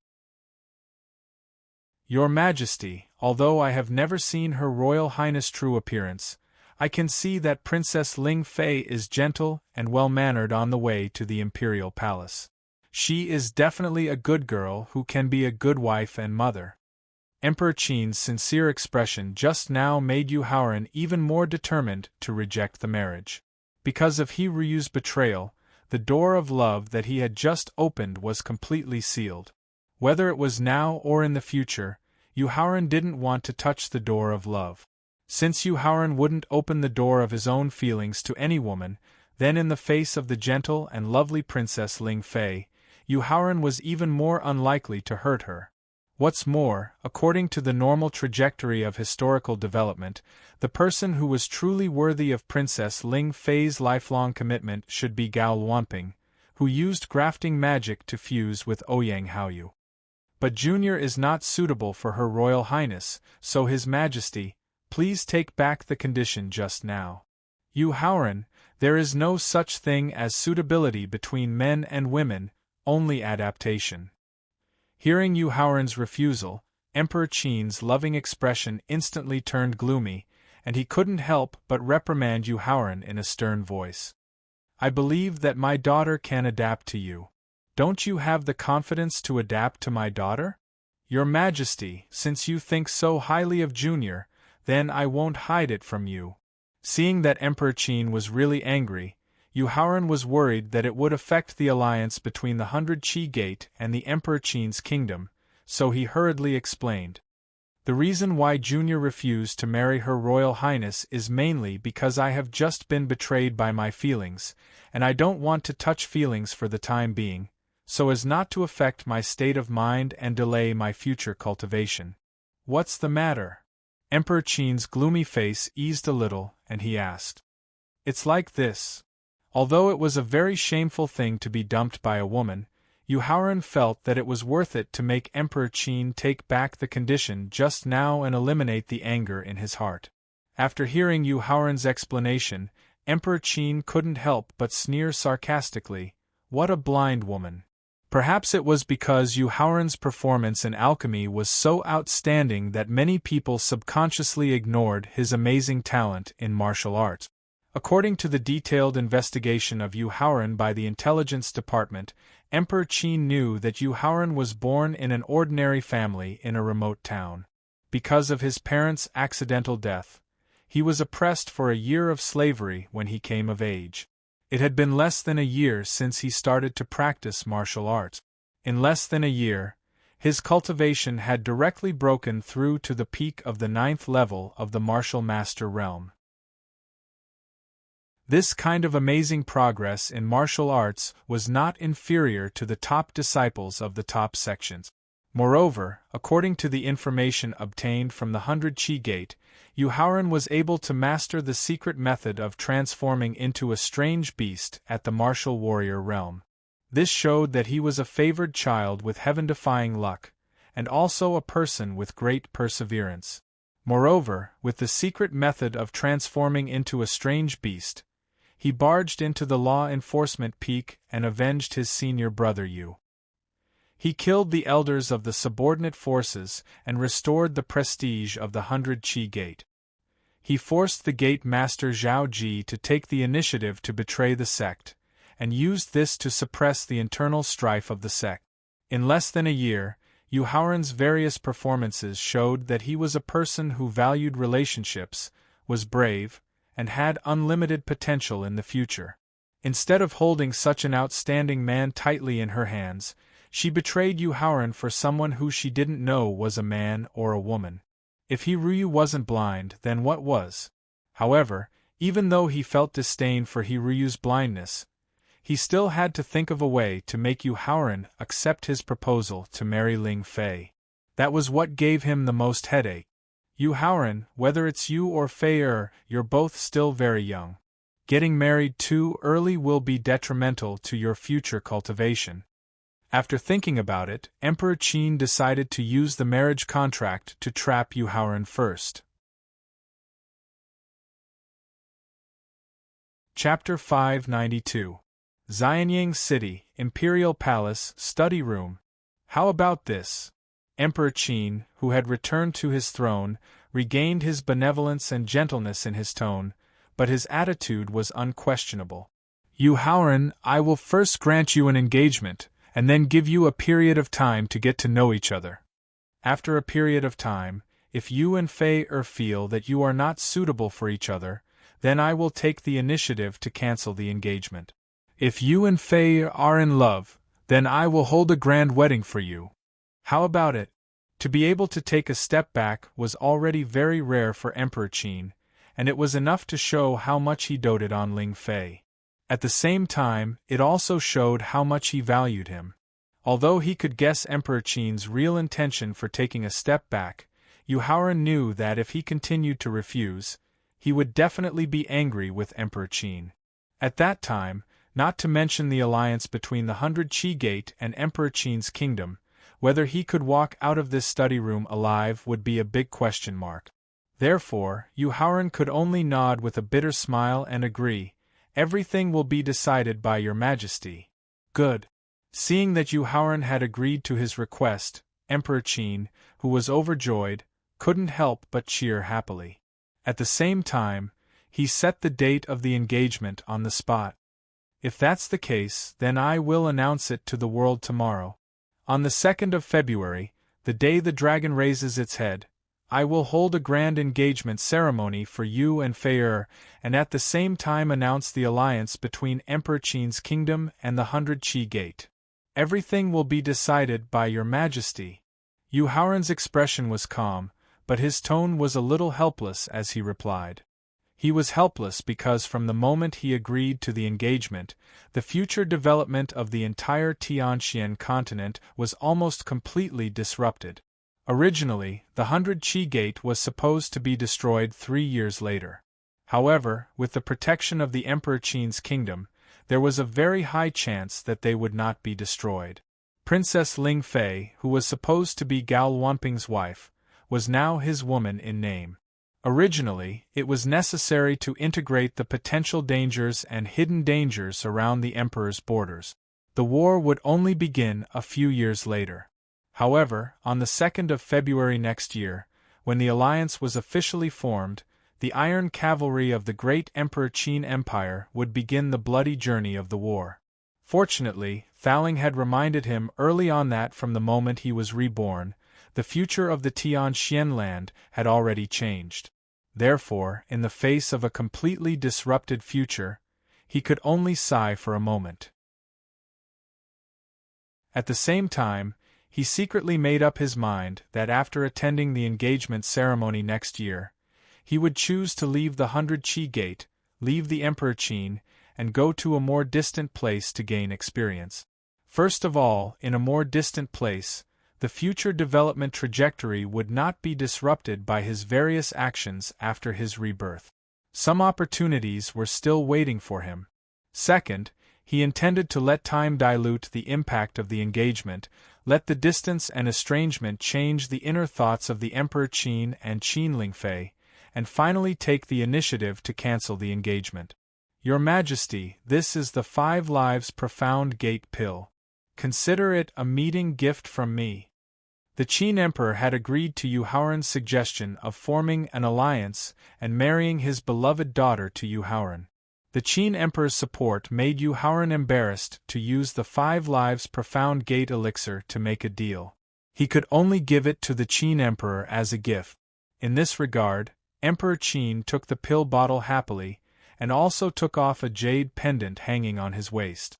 The front of the jade pendant was engraved with a 5-clawed golden dragon, and the back of the jade pendant was engraved as if the Emperor himself was here. This jade pendant is still my favorite. It can not only withstand 3 full-strength attacks of a peak 9th level martial saint, but also has the power to kill first and report later. Your Majesty, should I kneel down and thank the Lord for his kindness? What Yu Haoran really liked about the jade pendant given by Emperor Qin was not its defensive power that could withstand 3 full-strength attacks of a peak 9th level martial saint, but the power represented by the Emperor himself. Because after leaving the Imperial Palace, he was going to kill people, and the people he was going to kill were not ordinary warriors. They were all influential people in Xianyang City. Originally, he wanted to use the 5 Lives Profound Gate Pill to exchange for a token that could let him leave Xianyang City without any investigation, so that he could sneak attack and kill those people and leave Xianyang City as soon as possible. Now, with this jade pendant, even if his whereabouts were exposed after killing those people, he did not need to worry about the pursuit of the soldiers. Therefore, Yu Haoran, who was in a good mood, could not help but joke with Emperor Qin. Facing Yu Haoran's joke, Emperor Qin, who was also in a good mood, could not help but tease him. Your Majesty, the Lanling King of Lanling City requests to see you.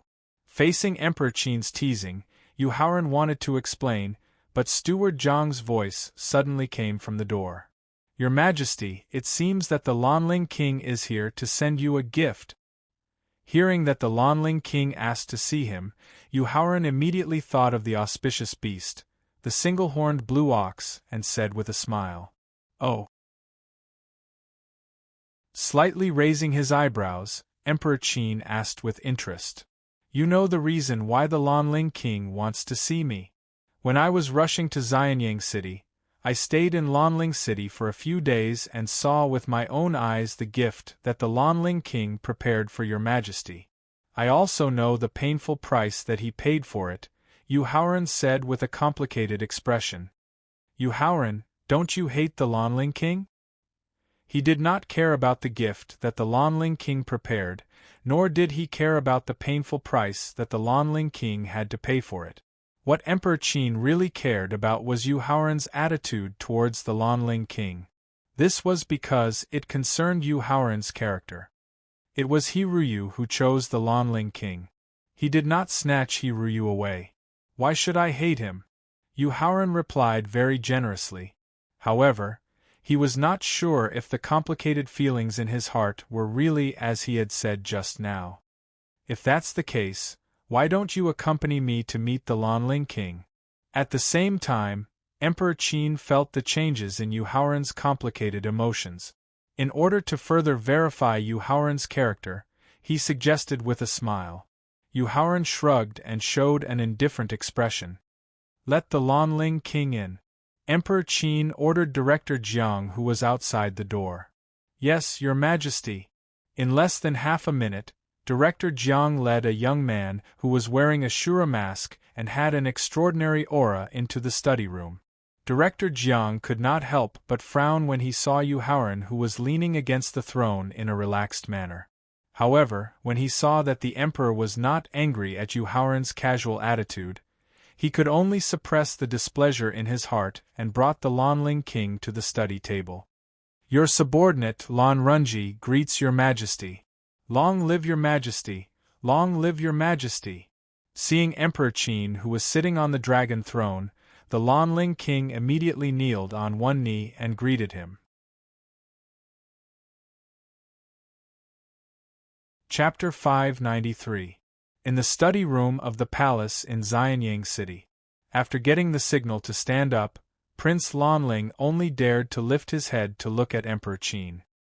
He then saw Yu Haoran, who had his back facing him. "May I ask if you are Yu Haoran, the deputy gate master of the 100 Qi Gate?" Although he could only see Lin Huang's back, the more he looked at him, the more familiar he felt. Prince Lanling couldn't help but ask. Since Lin Huang had taken the initiative to ask, he had to respond. Therefore, Yu Haoran stood up and greeted him with cupped fist. "Greetings, Prince Lanling, from Yu Haoran. It's really you!" Prince Lanling shouted in surprise when he saw Yu Haoran turn around. Ever since Prince Lanling had reached an agreement with the single-horned green ox to find the murderer and returned to Lanling City, he had sent people to look for Yu Haoran. Firstly, he wanted to repay Lin Huang for saving his life. Secondly, he wanted to explain to him about Hiyuru. Unfortunately, Yu Haoran had left Lanling City in advance. Not only did his plan fall through, but he also had to continue keeping Hiyuru by his side. This made him feel rather guilty and depressed. Now that he had finally found Yu Haoran, Prince Lanling wanted to explain everything to him immediately so that he could take Hiyuru away from him as soon as possible. However, when he saw Emperor Qin's gloomy face behind the study table, he could only suppress his urge to explain temporarily. Then, he spoke to Emperor Qin respectfully. "Congratulations, Your Majesty. Auspicious sign from the heavens." "What's auspicious sign?" Emperor Qin asked calmly. "Long live Your Majesty. Auspicious sign is the single-horned green ox," Prince Lanling said excitedly. Emperor Qin, who was initially calm, was slightly shocked when he heard the single-horned green ox. He couldn't help but look at Yu Haoran. Facing Emperor Qin's gaze, Yu Haoran shrugged helplessly. After all, he wanted to tell Emperor Qin in advance about the gift that Prince Lanling brought to the audience this time. However, he kept asking about his relationship problems, so he didn't have the time to remind him. "Where is the unicorn azure bull right now?" Yu Haoran's helpless expression made Emperor Qin realize that he had lost his composure. He could only withdraw his gaze and ask.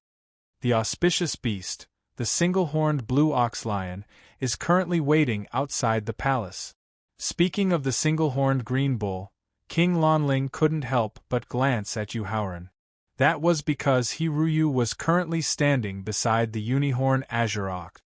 "Haoran, are you interested in accompanying me to take a look at this auspicious beast?"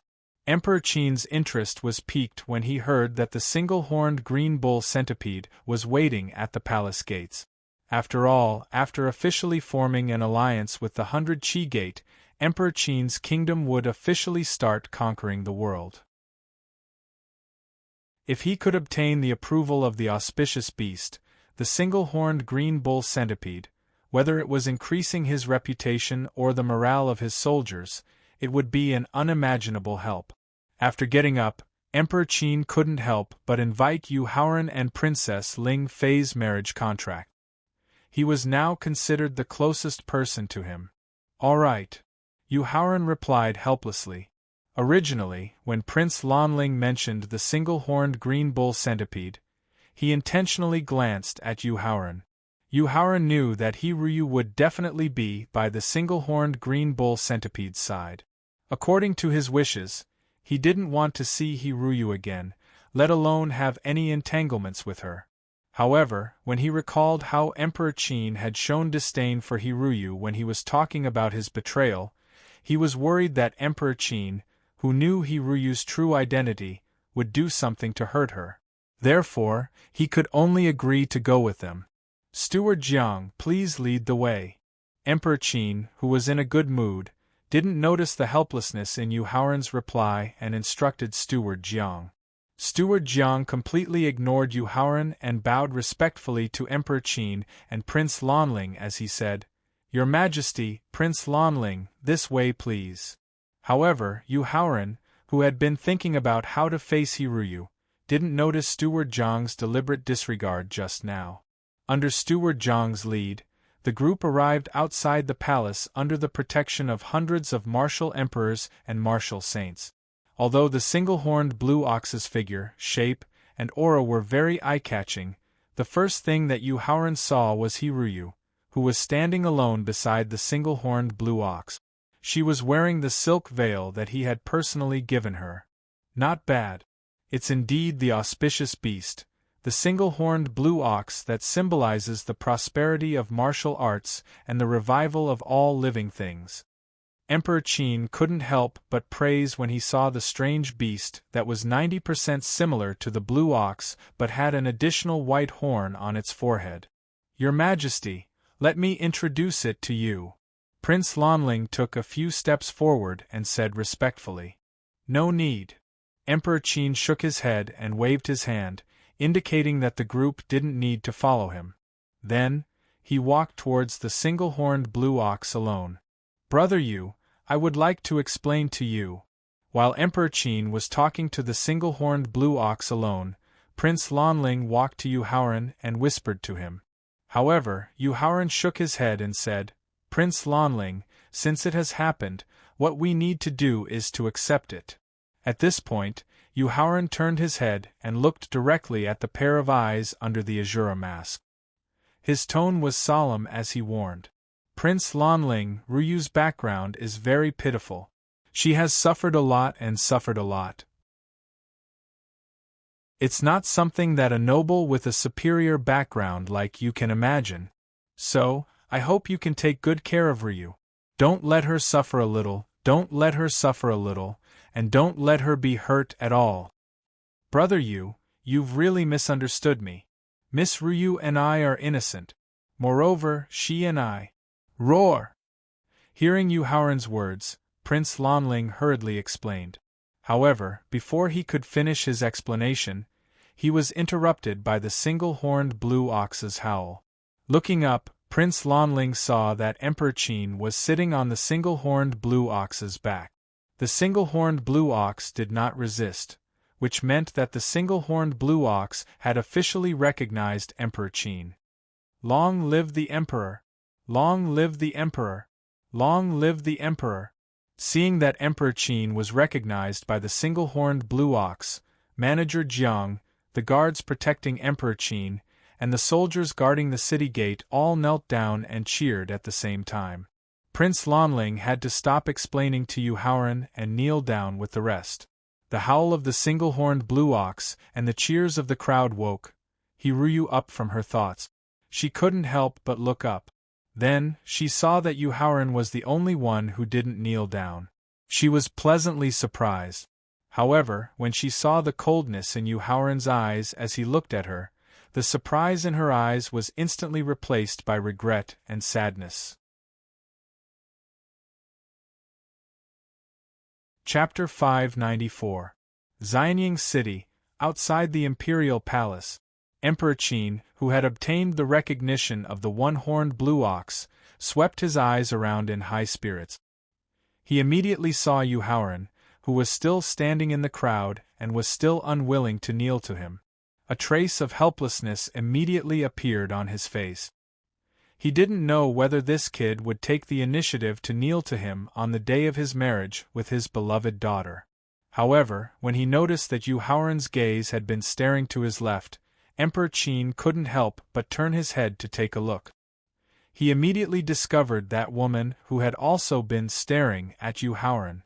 Although her face was covered by a silk veil and her true appearance couldn't be seen, as an expert at the peak of the 9th-level martial saint, Emperor Qin, who had used the power of the limit of the law, could still barely see the peerless appearance under the silk veil. Recalling that Yu Haoran had once mentioned Hiruyu to him, Emperor Qin immediately guessed the origin of this woman. You must be Hiruyu. Emperor Qin asked with an indifferent expression. This humble woman, Hiruyu, greets the Emperor. Long live the Emperor, long live the Emperor! Being able to obtain the recognition of the auspicious one-horned blue ox, and being willing to let him ride her, the clever Hiruyu immediately guessed who the person in front of her was and hurriedly bowed to salute.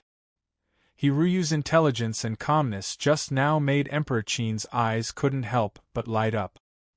He finally understood how she had obtained Yu Haoran's initial recognition. His gaze swept across the silk veil, and that peerless appearance that didn't lose to his daughters. A trace of worry welled up in his heart. However, being able to rely on his own strength to bring the Qin kingdom, which could only be regarded as a first-rate country, to the great Emperor Qin kingdom, whose overall strength didn't lose to the top forces, the experienced Emperor Qin immediately thought of a solution. "Do you know that person?" Pointing at Yu Haoran, who was standing in the crowd, Emperor Qin suddenly asked. Hiruyu raised her head and glanced at Yu Haoran as she replied with a bitter expression, "The man I once loved, now I want to ask for forgiveness." "If that's the case, then you don't have to beg for his forgiveness." As expected, Emperor Qin couldn't help but sneer when he heard Hiruyu's undisguised regret towards Yu Haoran. "Why?" Hiruyu didn't understand and questioned him. Facing Hiruyu's question, Emperor Qin laughed, then pointed at Yu Haoran and said loudly, "Because from today onwards, Yu Haoran will be engaged to Emperor Qin's beloved daughter, Princess Ling Fei. From now on, he will be the most honorable son-in-law of Emperor Qin.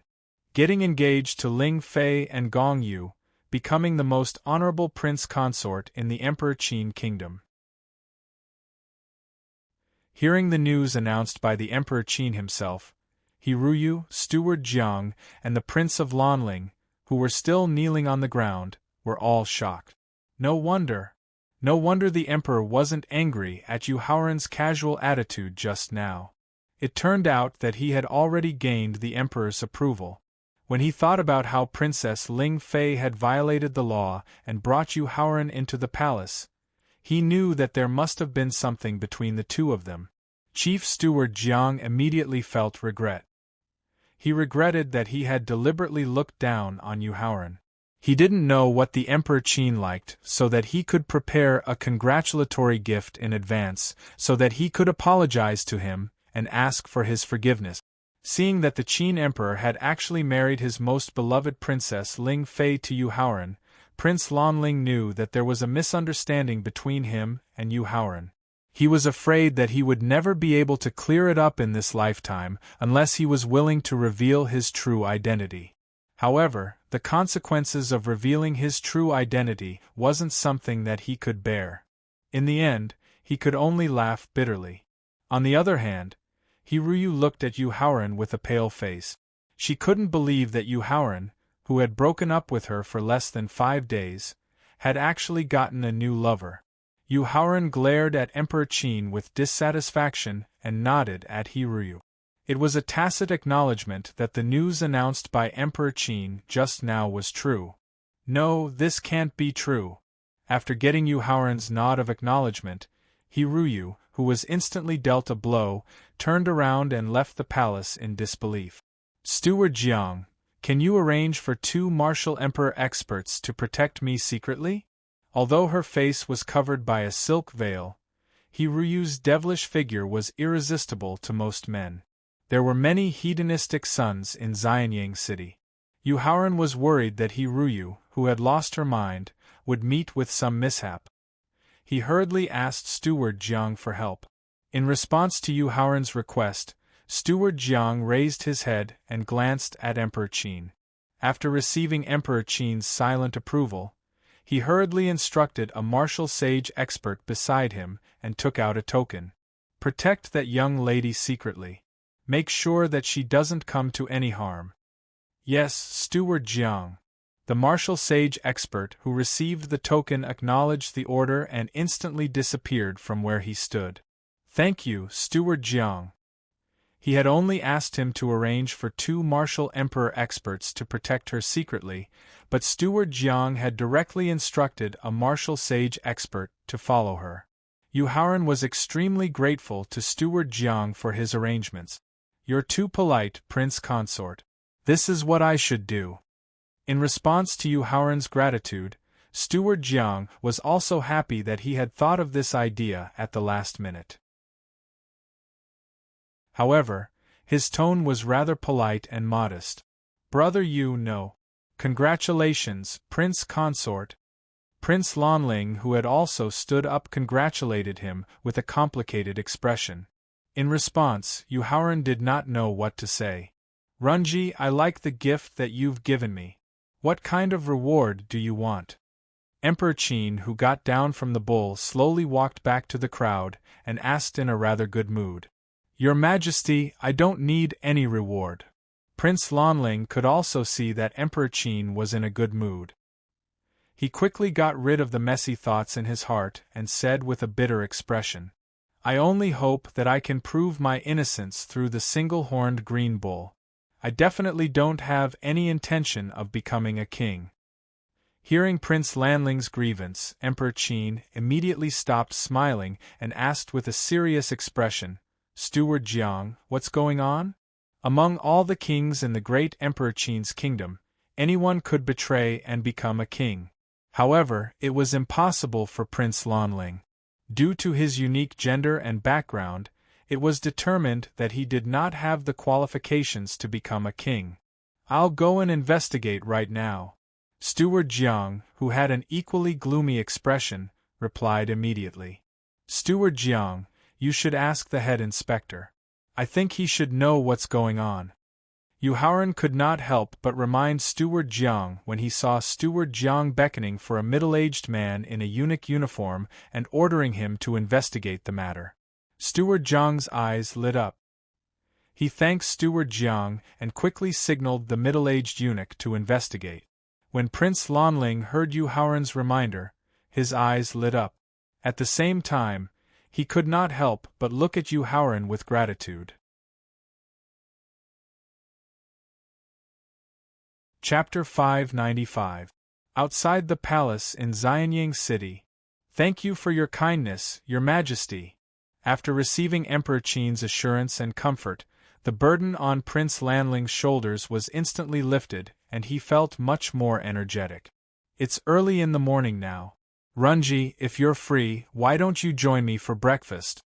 After a martial artist's cultivation broke through to martial ancestor realm and completely condensed his divine soul, he would need less and less food to replenish his energy.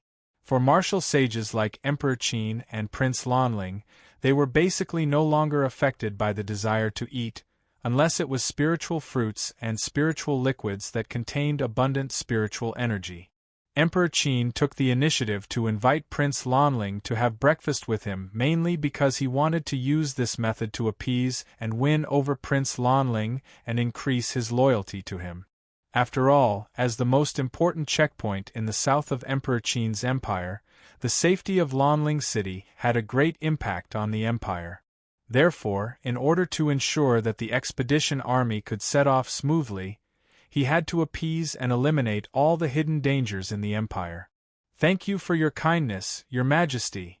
While Prince Lanling hurriedly expressed his gratitude, he also knew that this was a further step to prove his loyalty to Emperor Qin and that he could continue to guard Lanling City in the future.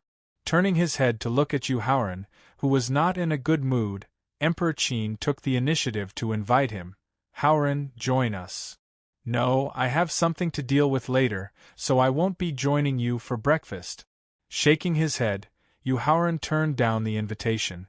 At the same time, he thought that he had dealt with most of his matters in Xianyang City, so he took the opportunity to leave. Your Majesty, since we're almost done with the alliance, I'll leave the rest of the details to the two deputies. Therefore, I plan to return to the sect early tomorrow morning so that I can prepare for the engagement ceremony on February 2nd. Sure. Thinking of the commotion caused by Yu Haoran refining the 5 Lives Mystery Gate elixir yesterday, he knew that it must have attracted the attention of many hidden forces. Although Xianyang City had always been under his surveillance, some forces hidden in the dark had the means to shield themselves from his surveillance. If some people were interested in Yu Haoran and wanted to kidnap or assassinate him, Emperor Qin was not 100% confident that he could guarantee his safety unless he was willing to stay in the palace or accept the protection of the martial sages that he had arranged. The 100 Qi Gates, relatively simple situation, and the environment that Yu Haoran was familiar with, so it was safer for him. Moreover, there were only 2 months left until the 2nd day of February. Even if they were to prepare for the engagement ceremony now, it would still be a little rushed. Therefore, the Qin Emperor did not try to stop or persuade Yu Haoran to resign. "Your Majesty, I take my leave now." After cupping his fists, Yu Haoran turned and left the palace. When he was some distance away from the palace, he performed his body movement martial technique and sped up to get out of the sight of Emperor Qin and Prince Lanling. Yu Haoran waited until the tower spirit in his sea of consciousness reminded him that it was safe before he flashed into a dark alley. Then, with the help of the elixir, he completely changed his appearance and aura before returning to the street where there were more and more people. "Yu Haoran, where are you going?" Thaling couldn't help but ask when he saw that Yu Haoran's destination was not the Qingyuan Guildhall but the residential area of the influential people in the North City. "Revenge." Yu Haoran looked indifferent, but his tone was full of murderous intent. Thaling didn't say anything. He just used his divine thought as a peak martial venerable to help him stay alert of the surroundings. The house of Marquis Lu was one of the most powerful aristocratic families in Emperor Qin's kingdom. At the same time, it was one of the few hereditary aristocratic families. Standing in a natural forest to the north of the house of Marquis Lu, Yu Haoran observed carefully. After making sure that the surroundings were safe, he used the elixir and a secret technique to hide his aura and track. He quietly climbed over the wall and entered the house of Marquis Lu. Relying on the memory of his previous life, Yu Haoran came to an elegant pavilion in the backyard after passing through 3 corridors and 5 secret doors. "Thaling, help me check the situation in the pavilion. See if there's a young man around 25 or 26 years old with a feminine temperament and a mole at the corner of his mouth." Without taking the risk of breaking into the pavilion, Yu Haoran first asked Thaling for help. In the 3rd room on the east side of the 2nd floor. Thaling, who had used his divine thought to check the situation in the pavilion, replied. However, there was a strange tone in his reply. However, Yu Haoran, who was focused on revenge, did not notice the strange tone in Thaling's voice. He took out a dark green elixir from his storage ring and directly flicked it towards the 3rd room on the east side of the 2nd floor. After waiting for 10 seconds, Yu Haoran quietly entered the pavilion and directly went to the 3rd room on the east side of the 2nd floor. Perhaps because he was very confident in the poison elixir he had just used, Yu Haoran did not use his divine thought to check the aura in the room. He directly pushed open the door and was shocked by the extremely erotic scene in the room.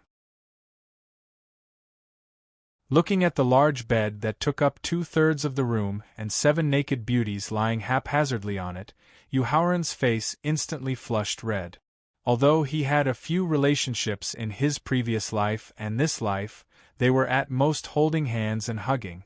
It was the first time he had seen such an erotic scene. Taking a deep breath and forcibly suppressing the shyness in his heart, Yu Haoran looked at the young man who was sleeping under the beauties. "Lu Yu." Yu Haoran gnashed his teeth and said. In his previous life, this young man called Lu Yu bore a grudge against him because of an unintentional bid during a street stall's treasure hunt. Moreover, Lu Yu sent people to hunt him down for 2 months, causing him to be heavily injured 5 times and almost lose his life once. Therefore, after returning to Xianyang City, the first person Yu Haoran planned to kill was this licentious enemy in front of him. Originally, Yu Haoran's initial plan was to directly erase Lu Yu's soul, but after seeing the erotic scene in front of him, an even more evil idea came to his mind.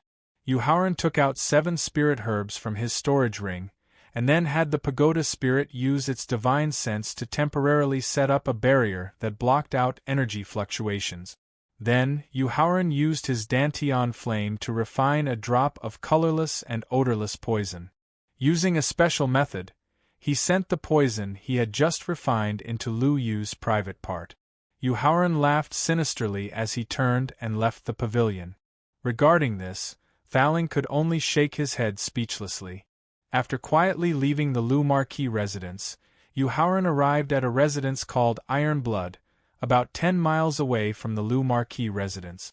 Yu Haoran, this residence is not simple. Thaling, who had used his divine thought to check the situation of the residence, warned with a serious expression.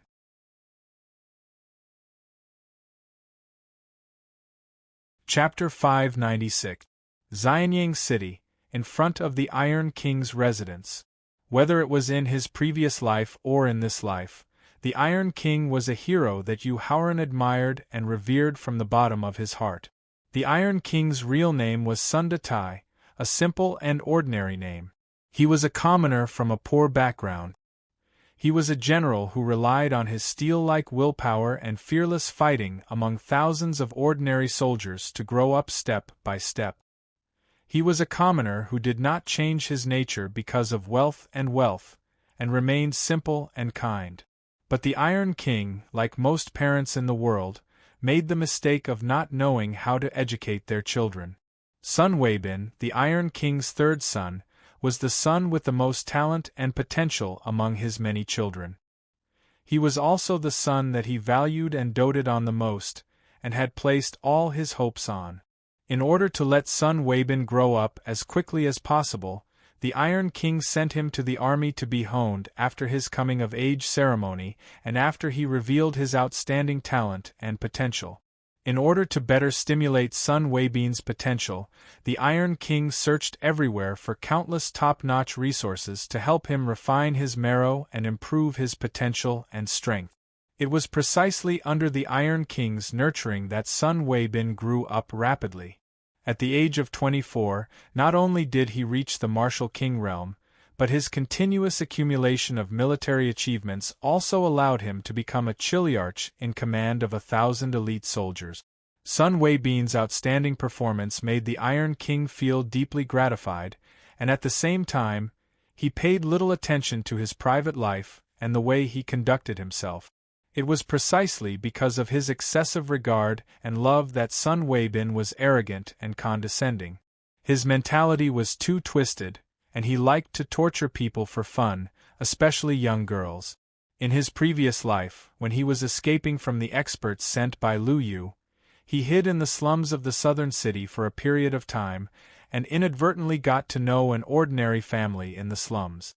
There were a total of 4 people in the family: a girl in her 20s, a lively and cute 9-year-old girl, and a kind-hearted middle-aged couple. Back then, he was able to escape the experts who chased after him several times because of the family's covert protection.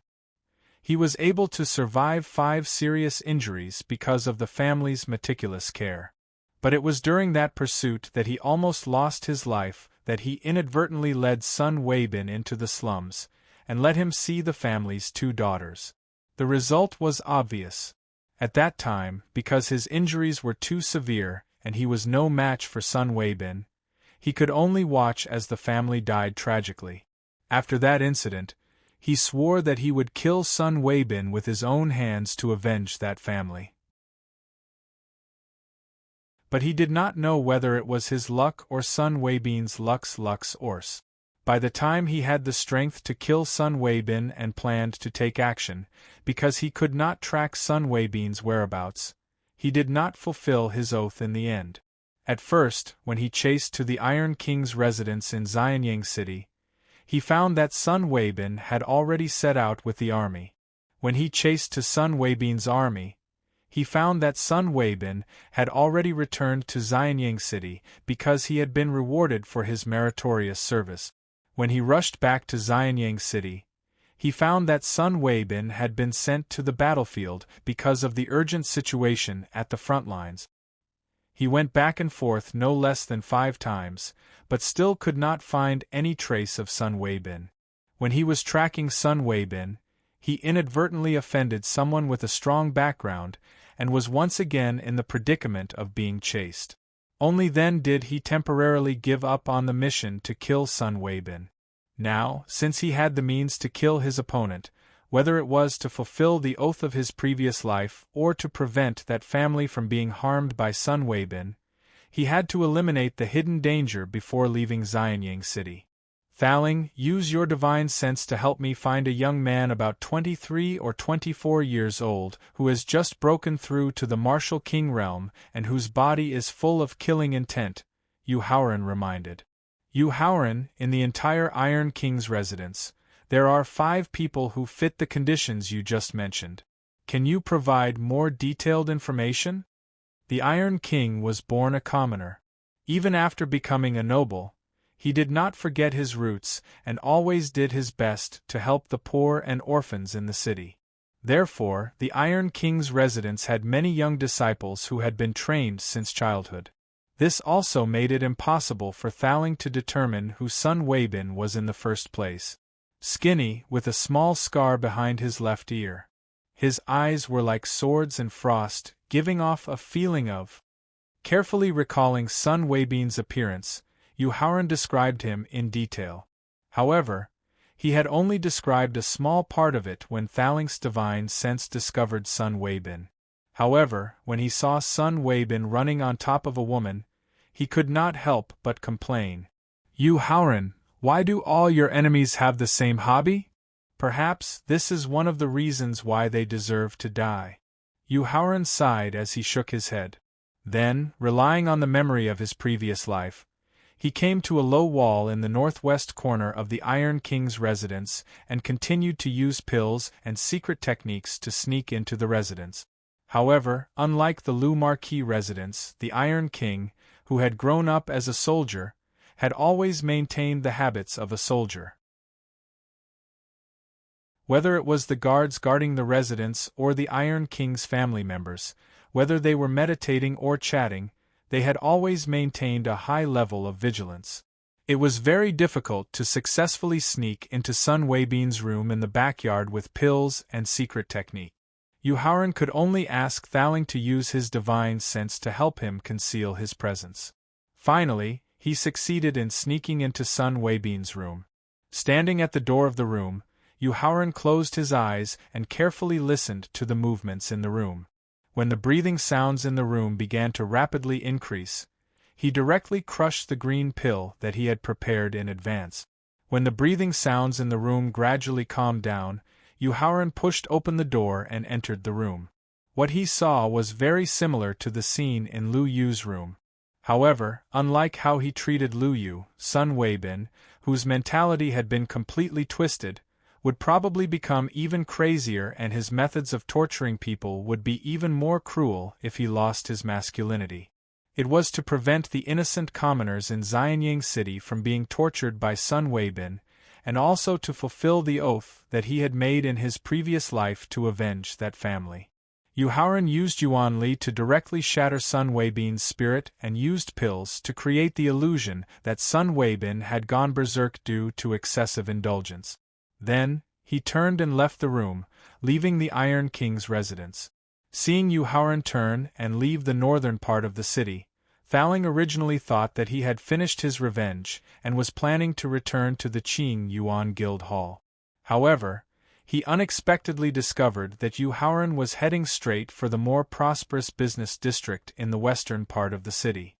After passing through 3 alleys and 2 mansions, he finally arrived at a bustling plaza that sold all kinds of strange goods.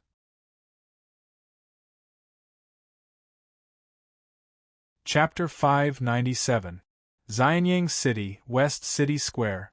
The West City Square was located at the junction of the West City and the Inner City. It was about the size of 2 football fields. In the square of the western part of the city, there were hundreds and thousands of stall owners. They were either shouting loudly at the peddlers on the square, chatting with each other, or meditating by themselves. Overall, the entire square gave off a messy feeling. Yu Haoran, what is this place? Thaling asked in surprise as he listened to the chaotic noise. It's similar to a treasure shop, but more deceptive and more likely to produce miracles. Yu Haoran replied as he shuttled through the crowd in the square. Treasure hunting. Hearing Yu Haoran mention treasure hunting, Thaling immediately thought of the treasure hunting experience in Lanling City. He immediately extended his spiritual sense to check the hundreds of thousands, or even millions of items in the square to see if there was any treasure that even he was shocked by. Yu Haoran, this is too deceptive. Although he only used his spiritual sense to roughly scan the area, he did not find a single genuine item. This made Thaling wonder how the stall owners in the square were able to persist. Thaling, since it exists, there must be a reasonable reason. After crossing more than half of the square, and seeing the white-haired old man at the edge of the square, Yu Haoran's eyes lit up. He slowly approached the white-haired old man's stall while replying to Thaling's exclamation. As far as I know, this treasure-hunting business in the square seems to have existed for hundreds of years. After hundreds of years, the treasure-hunting business in the square has not only not collapsed, but has become more and more prosperous, and its influence has become greater and greater. This is enough to show that these stall owners have a very shrewd business mind. Moreover, most people who come to Xianying City for the first time would basically come here to take a look and try their luck. Yu Haoran, then have there been any more precious treasures? It had existed for hundreds of years, and its business was getting better and better. This meant that the real situation might be different from what he had imagined, so Thaling hurriedly asked. As far as I know, in the hundreds of years of business, there have been more than 10 artifacts of the Saint Realm and above. There has even been a damaged Supreme-grade Venerable Realm artifact. How is this possible? Even if the Supreme-grade Venerable Realm magic artifact was severely damaged, even if it had completely lost its spirituality. However, as a material used to refine a top-grade Exalted Realm magic weapon, it would definitely contain the unique energy of the material used to refine the weapon. As long as one possessed a divine sense, it would be impossible for them not to discover it.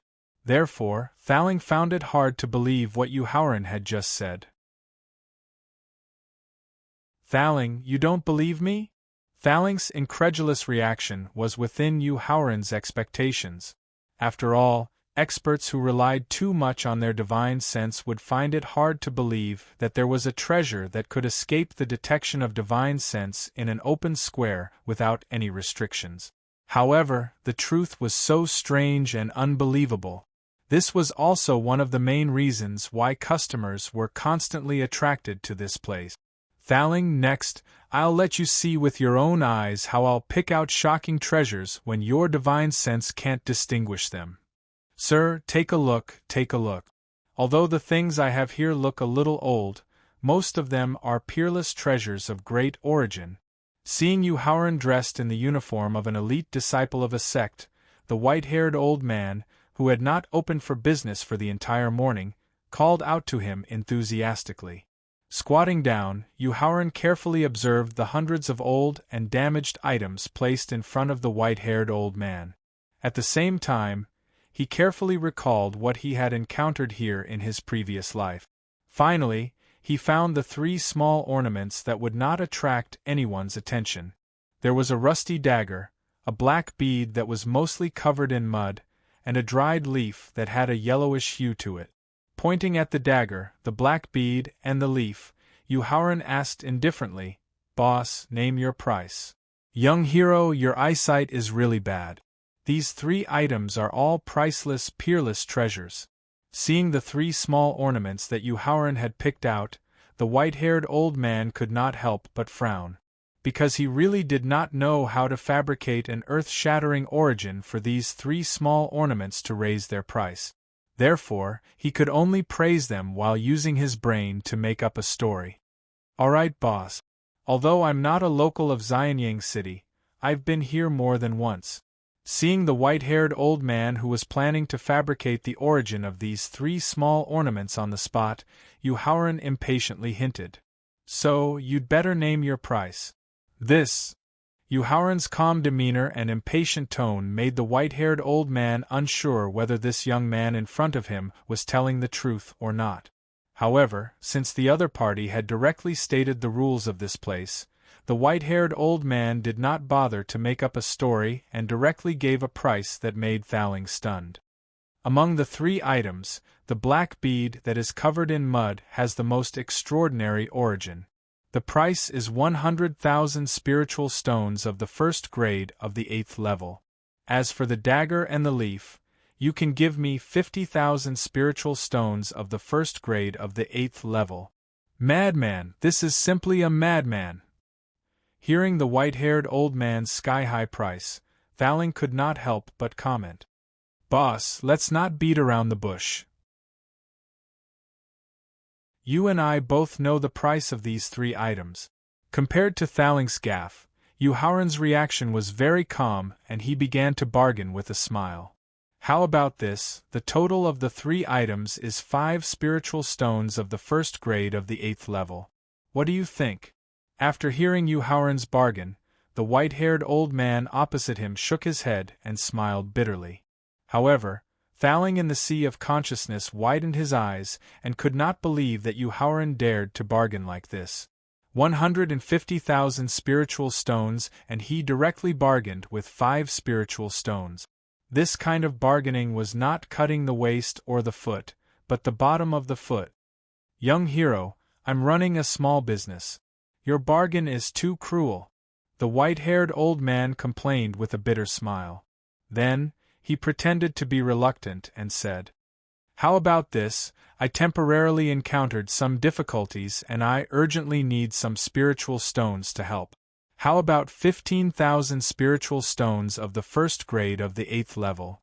Looking at the white-haired old man who directly reduced the price by 10 times, Thaling was completely confused and finally ignored the bargaining between the 2 of them. 4 spiritual stones. Seeing that the other party was still delusional, Yuhauran not only did not raise the price, but also directly reduced it by 1 spiritual stone. Young hero, you can't do this. Seeing that Yuhauran directly cut off a spiritual stone without any discussion, the white-haired old man suddenly became anxious.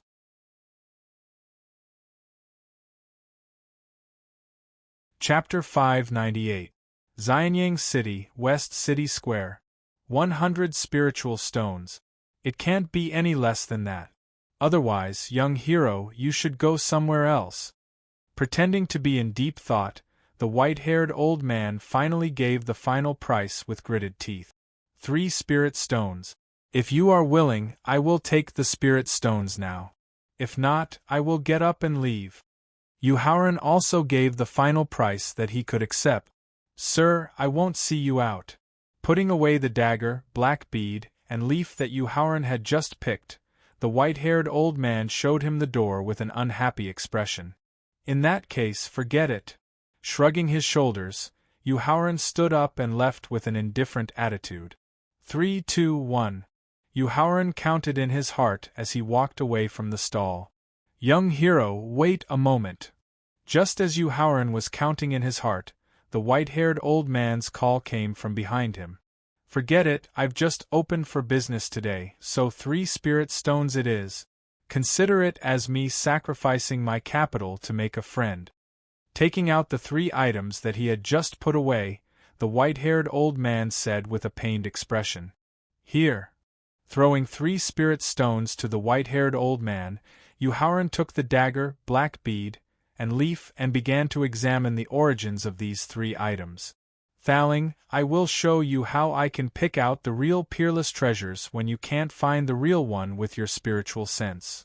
Using his elemental energy, he cut his finger and squeezed out 9 drops of blood onto the rusty dagger. As the blood merged into the dagger, the rust on the surface of the dagger began to fall off gradually. The white-haired old man, who was also shocked by Yuhauran's use of blood on the dagger, was shocked when he saw the rust falling off the surface of the dagger. Because when he had first obtained this rusty dagger, he had tried countless methods to remove the rust on the surface of the dagger, but he had never been able to do so. When all the rust fell off, revealing the green dagger that emitted traces of cold air, the shock on the white-haired old man's face was instantly replaced by regret. A dagger made of deep-sea Qingxian divine steel. Thaling, who had also seen the changes in the dagger, no longer needed to use his divine telekinesis to examine the dagger. He could tell at a glance the origin of the dagger's material. A deep-sea specter that's not an artifact, but is better than an artifact. Yuharan's action of fusing the 9 drops of blood into the dagger was too strange, and it also attracted the attention of the surrounding stall owners and customers. When he saw Yuharan use the dagger in his hand to easily cut through a low-grade Grandmaster Realm defensive device, a knowledgeable stall owner could not help but exclaim in surprise. "Old he, what did you mean by that?" Hearing the exclamation of the stall owner beside him, the white-haired old man who wanted to know the origin of the dagger hurriedly asked. "Although this dagger is not a celestial artifact and does not possess the spirituality and spiritual power of a celestial artifact, its true power is not inferior to an ordinary Saint Stage celestial artifact. 10,000 years ago, there was an assassin in the assassin world known as the Phantom King. He once assassinated 13 peak 9th grade martial saints and a peerless expert who had just broken through to the martial honorable realm. He relied on this dagger that could ignore any defense. Therefore, this dagger is also known as the Deep Sea Spectre."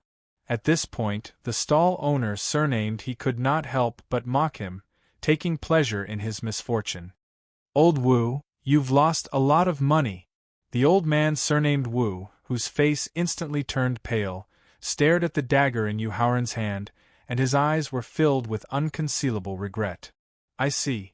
Thaling was not interested in the origin of the dagger. This was because with his refining ability, he could raise the dagger's power to another level. What he really cared about was the layer of rust that had blocked his divine telekinesis. According to the color of the rust on the surface of the dagger, and its characteristic of melting in contact with blood, Thaling finally figured out its origin. It was the dried blood of a peak 9th grade rank 4 holy beast, purple copper flame beast. After testing the dagger's power with a low-grade Grandmaster Stage celestial artifact, Yuharan nodded with satisfaction, and then put it into his storage ring with a smile. Then, he directly picked up the black bead wrapped in soil and pretended to observe it. Then, he took out 100 7th grade 1st grade spirit stones from his storage ring. He directly stuffed the black bead wrapped in soil into the spirit stones and smashed a spirit stone close to the black bead. The 7th stage 1st grade spirit stone that had been smashed instantly exploded with a rich spiritual chi that directly enveloped the entire black bead. Most of the stall owners and merchants present were martial artists with a certain level of cultivation. They could clearly feel that part of the black bead wrapped in soil was slowly absorbing spirit chi. When the spiritual chi from the shattered level 7 1st grade spirit stone dissipated, Yuharan took the opportunity to shatter another spirit stone that was close to the black bead. The instant spirit chi burst out and enveloped the black bead again. Everyone was surprised to find that the black bead's speed of absorbing spirit chi this time was nearly 3 times faster than the first time, and the capacity of absorbing spirit chi was 5 times greater than before. When the spirit chi from the second 7th grade 1st grade spirit stone dissipated in the air, Yuharan smashed the third spirit stone without any hesitation. Before the spirit chi from the third 7th grade 1st grade spirit stone could envelop the black bead, a strong suction force came from the black bead and began to crazily devour the spirit chi. The rich spirit chi from the third 7th grade 1st grade spirit stone was completely absorbed by the black bead without any waste. Then, the black bead began to forcibly devour the spirit chi from the surrounding spirit stones. As the black bead crazily devoured the spirit chi from the spirit stones, the layer of soil wrapped around it gradually began to fall off. Seeing this, Yuharan hurriedly took out a jade box and carefully put away the soil that had fallen off the surface of the black bead. Spirit melting bead. Just as the black bead began to slowly absorb the spirit chi, a familiar feeling began to surge in his heart. However, that treasure had existed for too long, so Thaling did not remember it for a while. However, when the black bead began to crazily devour the spirit chi from the spirit stones and gradually condensed a drop of milky white liquid inside the black bead, Thaling finally remembered the true origin of this treasure. Yes, it is the spirit-melting bead from ancient times that can fuse and refine spirit chi to assist in improving one's cultivation and strength. Yu Haoran, who also knew the origin of the black bead, agreed. Yu Haoran, your luck is too good. After getting Yu Haoran's agreement, Thaling could not help but sigh. The spirit-melting bead was a spiritual weapon that appeared in ancient times. The spirit-melting bead was not a magic weapon that was artificially refined, but a special spiritual weapon that was nurtured by heaven and earth. The spirit-melting bead could devour a large amount of spirit chi and transform it into the purest spirit chi, which could assist a warrior's cultivation by tens or hundreds of times.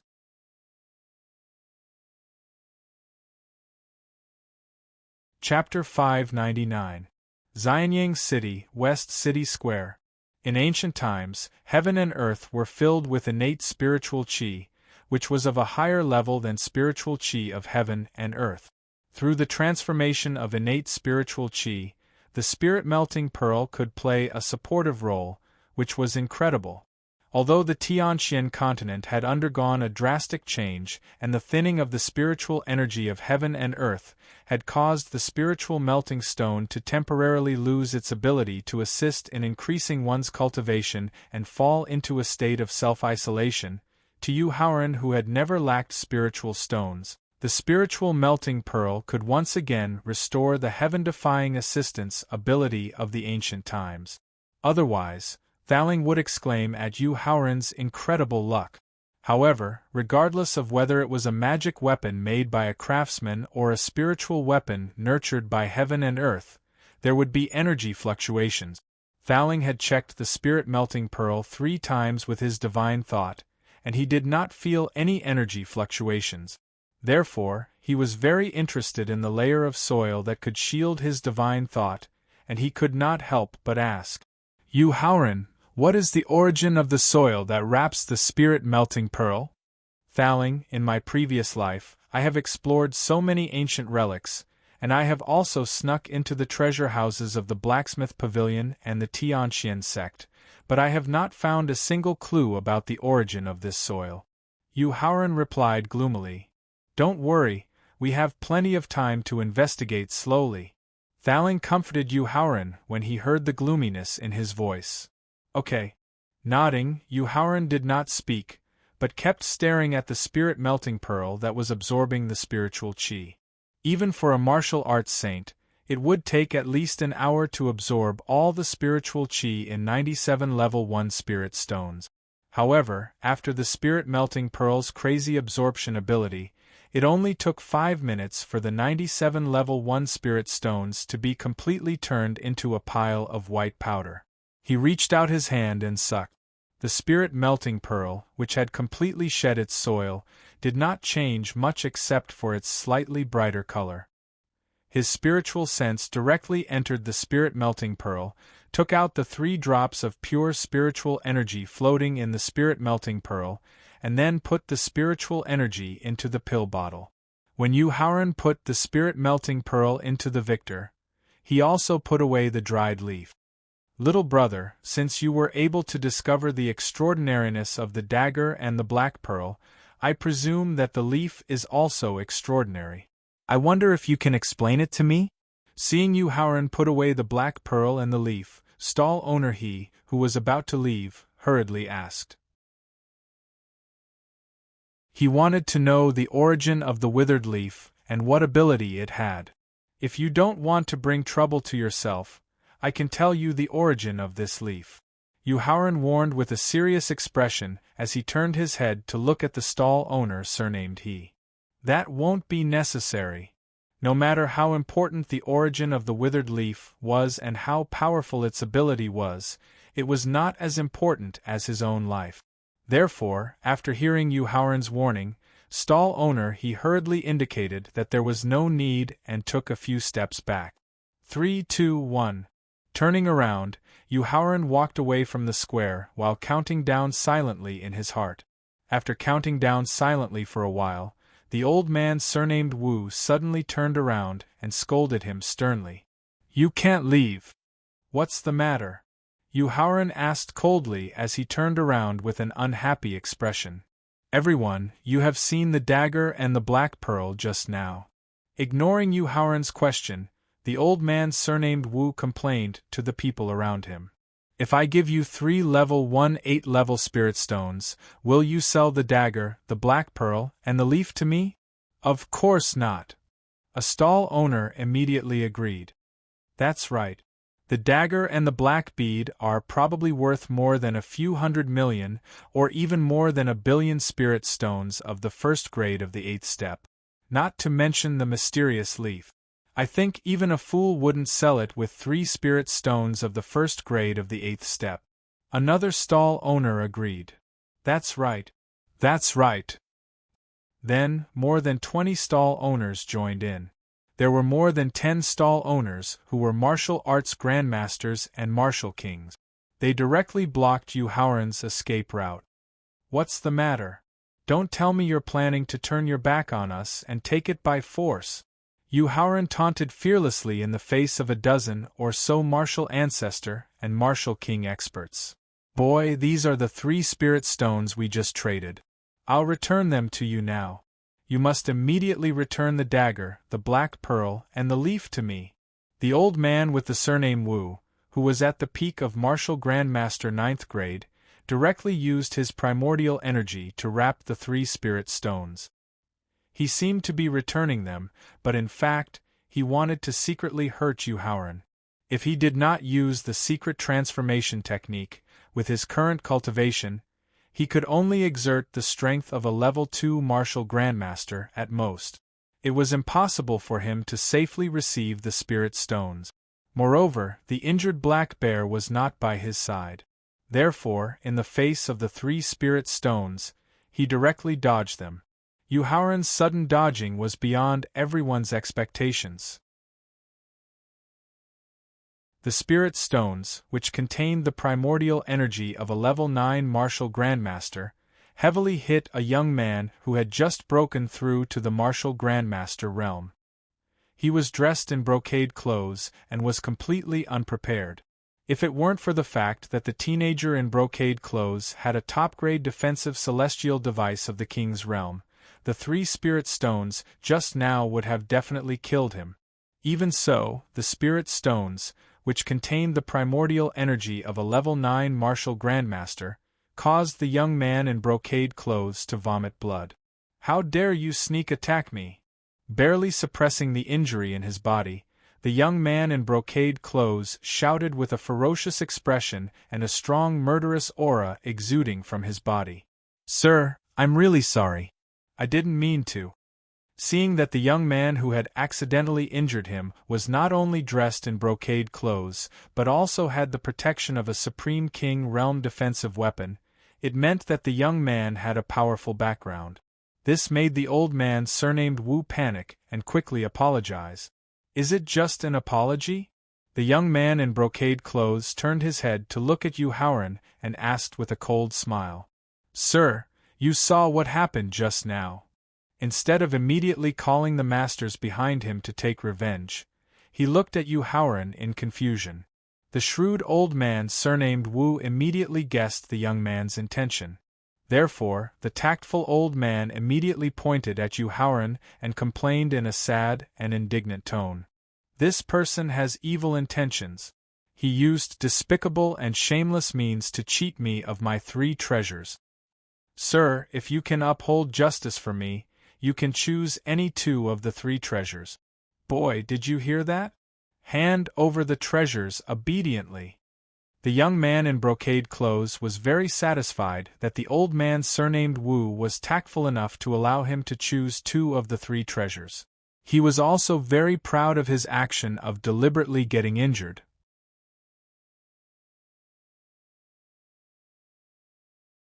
Chapter 600. Xianyang City, West City Square. Get lost. Yu Haoran's face could not help but darken as he sternly reprimanded the youth in embroidered clothes. "Brat, do you know who I am?" How dare you tell me to get lost? Are you tired of living? Yu Haoran's stern rebuke immediately made the youth in embroidered clothes feel a great humiliation. Thinking of his family's influence in Xianying City, the young man's face turned red and he threatened with a murderous aura. At the same time, an expert at the peak of the 9th level of the martial royal realm instantly appeared beside the brocade-clothed young man. Then, he looked at Yu Haoran with vigilance. Young man, if you know what's good for you, you'd better hand over the dagger, the black pearl and the leaf. The old man surnamed Wu immediately urged Yu Haoran excitedly when he saw the martial emperor expert appear beside the embroidered-robed youth. Perhaps this young master will be happy because you took the initiative to hand over the treasures and will not care about your rudeness. After persuading him, the old man surnamed Wu looked at Yu Haoran with a complacent expression.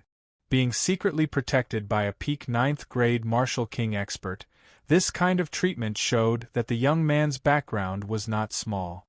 It was very likely that he was a direct descendant of one of the 7 great families in Xianying City. On the other hand, Yu Haoran, he was wearing the uniform of an elite disciple of a sect. Presumably, his background was not as good as the young man. Are you sure you want to interfere? Yu Haoran ignored the threat of the old man surnamed Wu and the young man who also had a complacent expression. He coldly asked the peak 9th grade martial king expert, "Who are you?" Faced with Yu Haoran's cold question, the peak 9th grade martial king expert could not help but raise his forehead. This was because Yu Haoran's performance was too calm. He was so calm that it was as if he had a way to counter his young master or was not afraid of his trump card. Therefore, the peak 9th grade martial king expert did not take the risk to attack. Instead, he asked with a serious expression, "Someone you can't provoke and can't provoke." Yu Haoran continued to coldly reply, "Ouch!" After Yu Haoran's honest reply, in the eyes of everyone present, he was extremely arrogant. Therefore, the young man in embroidered clothes, who had signaled the martial emperor to take a step back, spoke in a manner that was several times more arrogant than Yu Haoran's. "I, Wang Yizhua, have seen many arrogant people, but it's the first time I've seen someone as arrogant and ignorant as you." At this point, the young man in embroidered clothes, who called himself Wang Yizhua, instructed the peak 9th grade martial royal realm expert, "Take him down. I want to see what kind of shocking background he has." "Yes, young Master Zhua." Although he was a little worried that the overly calm young man in front of him had a powerful background, as a bodyguard of the Wang family, one of the 7 great families in Xianying City, a 9th grade martial royal realm expert could only obediently follow his orders. He had no right to refute or refuse. Therefore, in the face of Wang Yizhua's order, he could only obey and then walk towards Yu Haoran. Looking at the peak 9th grade martial royal realm expert who was slowly walking towards him, Yu Haoran couldn't help but sneer. Then, he directly mobilized the blood essence of the large power King Kong ape in his meridians, and used the blood essence to quickly cast the secret transformation technique. His cultivation and physical body had advanced to the 10th grade martial master realm at the same time. While increasing his own strength, the speed at which he used the blood essence of the 5th rank exotic beast to transform had also increased by more than 10 times. When the peak 9th grade martial royal realm expert took the second step, Yu Haoran began to cast the secret transformation technique. When the peak 9th grade martial royal realm expert took the 5th step, Yu Haoran had already turned into a 57-meter-tall large power King Kong ape that was like a giant pillar supporting the sky. Yu Haoran, who was originally just a delicate and pretty youth, instantly turned into an aggressive giant ape, causing the surrounding stall owners to quickly pack up their things and leave the scene. The customers who were watching the show also retreated to a place where they felt safe. As for the old man surnamed Wu, who originally had a complacent smile on his face, as well as the youth in embroidered clothes who was fantasizing about obtaining the dagger and the black pearl, their faces instantly turned pale. Retracting his left leg that was about to take the sixth step, the peak ninth grade martial royal realm expert's expression instantly became serious. Then, he took a deep breath, turned his head and reminded Wang Yizhua. Young Master Zhua, this subordinate is definitely not a match for this large power King Kong ape.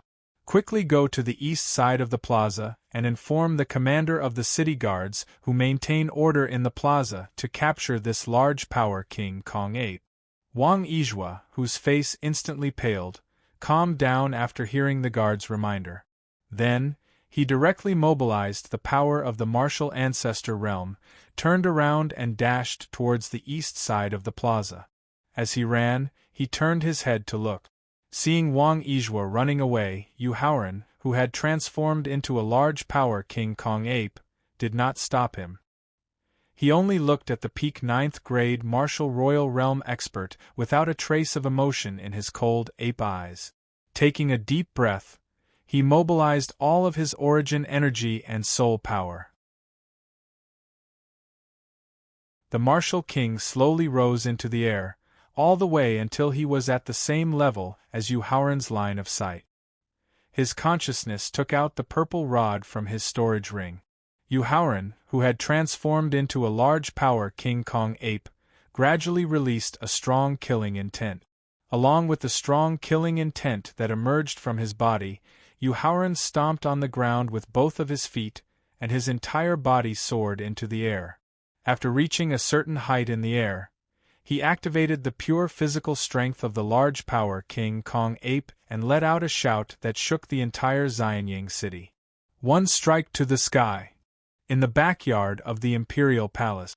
Although it was called a meal, it was actually just some spirit fruits and spirit tea that had been prepared. Just as Emperor Qin was drinking spirit tea and asking about the military affairs of Lanling City, a sudden shout came from beside his ear, causing him to frown uncontrollably. The divine sense of a peak ninth grade martial saint instantly scanned the western city square and immediately saw the large power King Kong ape descending from the sky with a purple rod in its hand. Your Majesty, what happened? King Lanling, who was also alarmed by the shout, did not dare to use his divine sense to check because Emperor Qin was by his side, and hurriedly asked. Take a look for yourself, the Qin Emperor said with a displeased expression. As the capital city of the Emperor Qin Kingdom, a fifth-rank peak seventh-grade exotic beast had barged into the capital city, and had even reached the inner city, but the city guards did not notice it. It was already not just a crime of negligence, but a very serious dereliction of duty. How could this not make Emperor Qin angry? Director Jiang. After indicating for King Lanling to use his divine sense to observe, Emperor Qin instructed Director Jiang, who was guarding at the side. You are personally in charge of this matter. Yes, Your Majesty.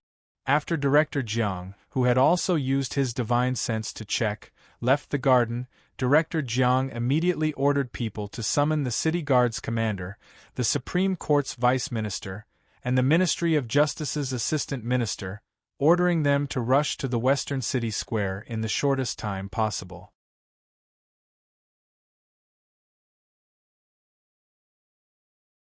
Chapter 601. Xianyang City, Meng Family. Meng Xiang, the head of the Meng family and Meng Xing's father, couldn't help but shake his head in disappointment when he saw Meng Xing kneeling in the hall. Then, he raised his head and looked at Meng Yun, who was standing on the right side of the hall. He then ordered, Meng Yun, let Xing go to your Iron Wolf army. Let him temper his arrogance in the army. I'll let him come back when he's able to calm down. Yes, Patriarch. Meng Yun replied with a calm expression. But, he was very disappointed with Meng Xiang's decision. Offending Yu Haoran, a peak grandmaster of alchemy, wasn't a big deal. With the strength and influence of the Meng family, they wouldn't care about the revenge of a peak grandmaster of alchemy. But what really disappointed Meng Yun was Meng Xing's reaction and action after offending Yu Haoran. Since he had offended a grandmaster of alchemy who might threaten the family in the future, either he could put down his pride and apologize, Then, he could do everything he could to beg the Grandmaster of Alchemy's forgiveness. Then, he could take the opportunity to establish a good relationship with the Grandmaster of Alchemy and rope in a powerful ally for the family. Or, he could do everything he could to eliminate the Grandmaster of Alchemy and avoid heavy losses for the Meng family in the future. But what about Meng Xing's reaction? At first, Meng Yun thought that Meng Xing's idiotic reaction would make the patriarch and the elders of the family disappointed. Then, they would reconsider the idea of a successor or consider how to train Meng Xing better. But Meng Xiang's decision just now was obviously to let Meng Xing leave Xianying City temporarily and go to the army to avoid the limelight. He wanted to eliminate the bad influence of offending Yu Haoran. To be able to go from an ordinary strategist to a top-notch strategist who commanded millions of soldiers step by step and enter the Grand Council, Meng Yun's vision and knowledge were very high. He was very clear about the plans of the Qin Emperor, who had great talent and bold vision, to conquer the world. With the short-sighted vision of the current head of the family, Meng Yun was worried that the Meng family would completely fall in this upheaval of Emperor Qin's kingdom. A stick facing the sky. Just as Meng Yun was about to leave the hall with Meng Xing in disappointment, he suddenly heard an explosive shout. He immediately used his divine sense to check. Soon after, Meng Yun saw the large power King Kong ape descending from the sky. Looks like the position of the commander of the city guards is going to be changed. Meng Xiang, who had used his consciousness to see the large power King Kong ape, said with a face full of smiles. No. The commander of the city guards won't be in any trouble. The real unlucky ones are the Wang family. Meng Yun's first, Meng Yun's first, Yun's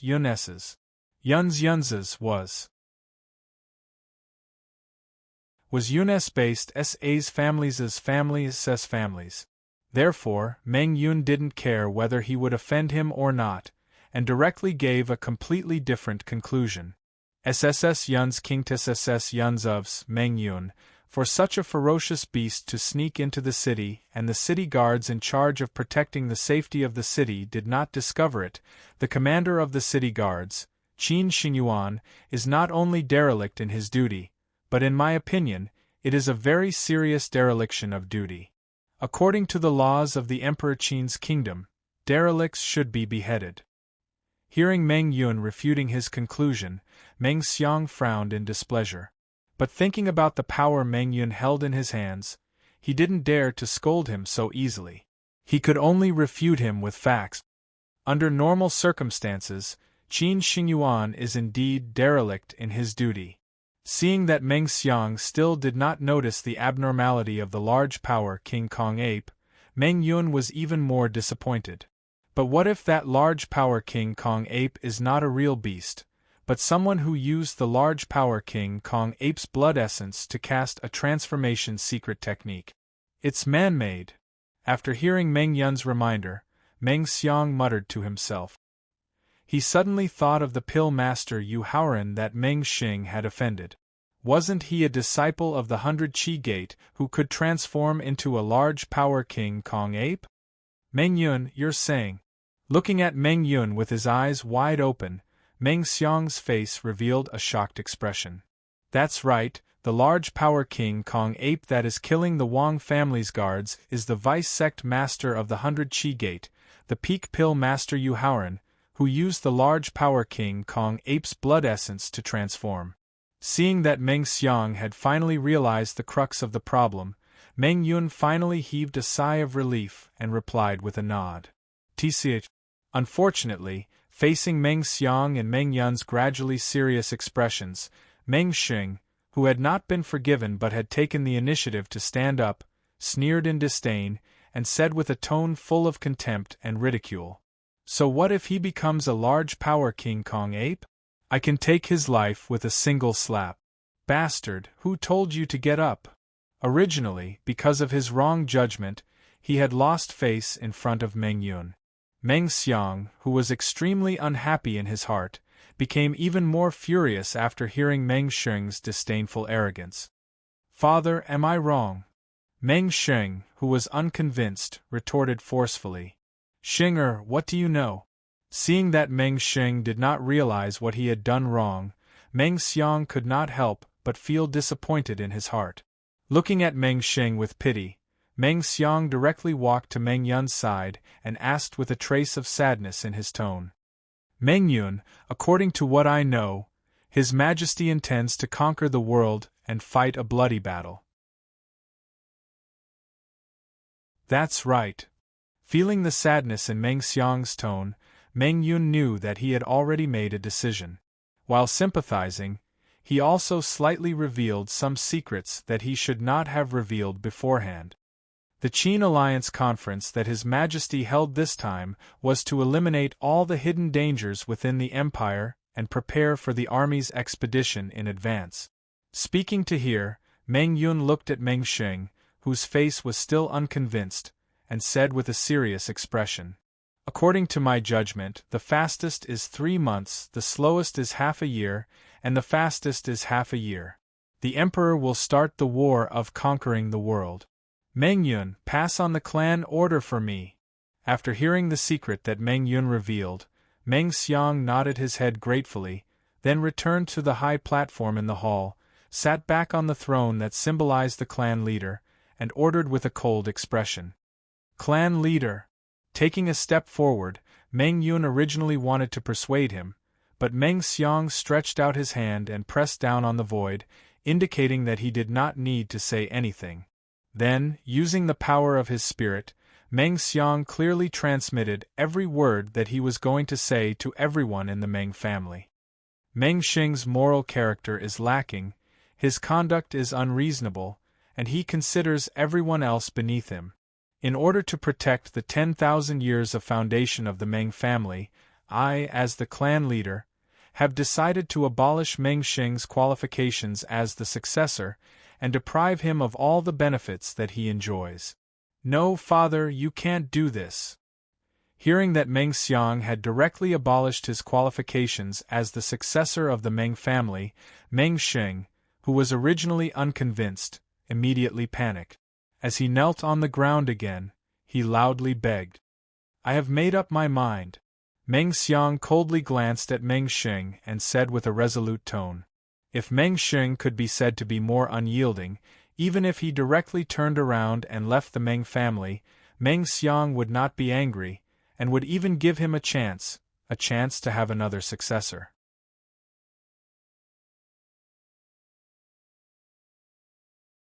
Chapter 602. Xianyang City, within the Meng family. It must be you who instigated my father to disqualify me from being the successor. No one knew a son better than his father. On the other hand, a son also knew his father very well. The coldness in Meng Xiang's eyes just now let Meng Sheng know that his father's order to disqualify him from being the successor could not be changed. Having lost everything in an instant, Meng Sheng immediately put all the blame on Meng Yun. From his point of view, if not for Meng Yun's complaint, his father would definitely not be disappointed in him. If not for Meng Yun's rebuttal and reminder of Yu Haoran's influence, his father would definitely not have thought of disqualifying him from being the successor.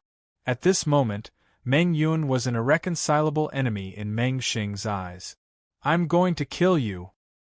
He directly mobilized all the origin power and soul power of a peak first-rank martial saint and quickly condensed a heavy fist filled with killing intent. Meng Sheng's eyes were bloodshot as he roared and heavily punched towards Meng Yun. You unfilial son, you dare! Not only did Meng Yun not expect this, even Meng Xiang did not expect Meng Sheng to be so crazy as to launch a sneak attack. Moreover, he was going to kill right in front of him. Meng Xiang was completely unable to stop this, and could only shout loudly in hopes that Meng Sheng would stop in time. Unfortunately, Meng Sheng's mind had already been blinded by hatred. How could he stop just because of Meng Xiang's shout? Looking at the heavy fist that was about to land on his body, the originally panicked Meng Yun suddenly calmed down and looked at Meng Sheng with a calm expression. 10 centimeters. 5 centimeters, 3 centimeters. Just as Meng Xing's heavy fist was 3 centimeters away from Meng Yun's head, a white and tender hand caught the incoming heavy fist with lightning speed and blocked the fatal blow for Meng Yun. After Meng Xing's heavy fist that was condensed from his origin energy and soul force was crushed by the white and tender hand, a beautiful woman with beautiful hair that was like a waterfall and a valiant and formidable bearing appeared before Meng Yun. Seeing the beautiful woman in a white dress appear before Meng Yun, Meng Xiang's expression changed slightly and he hurriedly bowed as he subdued Meng Xing. Meng Xiang greets Princess Ru Ling. Lord Meng, you've gone too far. Princess Ru Ling coldly glanced at Meng Xing and questioned him with a frosty expression. If he had not arrived in time, Meng Yun's full-strength punch would have definitely shattered Meng Yun's body and scattered his soul. Princess Ru Ling, it was this official's fault for not being strict enough, almost allowing my unfilial son to commit an unforgivable crime. This official will definitely punish my unfilial son severely and give Meng Yun an explanation, Meng Xiang hurriedly explained when he sensed Princess Ru Ling's cold aura. Ling thank you. Stepping past Princess Ru Ling, Meng Yun first turned his head to thank her, then indicated that Meng Xiang did not need to take what had just happened to heart. Patriarch, I'm fine. You don't have to punish Meng Xing anymore. After all, stripping Meng Xing of his right to be the successor was a punishment that was even more severe than killing him. If he continued to let Meng Xiang punish Meng Xing, it might cause a falling out between their fathers. This was something that Meng Yun did not want to see. Unfilial son, hurry up and thank your uncle Meng Yun. Meng Xiang nodded gratefully in response to Meng Yun's understanding. Then, with an ashen face, he spoke loudly to Meng Xing. However, to Meng Xiang's disappointment, Meng Xing, who had been completely blinded by hatred, did not even bother to conceal the killing intent in his eyes for Meng Yun, much less apologize. Patriarch, I have some matters to discuss with Princess Ru Ling. I will take my leave for now. In order to resolve the misunderstanding between father and son and make Meng Xing accept reality, Meng Xiang needed to reveal some of his inner thoughts and even some secrets about the Meng clan. Therefore, the tactful Meng Yun hurriedly used Princess Ru Ling as an excuse to take his leave. Meng Yun, take good care of Princess Ru Ling for me. Meng Xiang instructed with a nod. Brother Yun, what business do you have with me? Princess Ru Ling asked expectantly after leaving the meeting hall and arriving at Meng Yun's residence. Don't make a fuss. With your shrewdness, can't you see that I'm using this as an excuse to leave the meeting hall? Meng Yun said rather gloomily after glaring at Princess Ru Ling.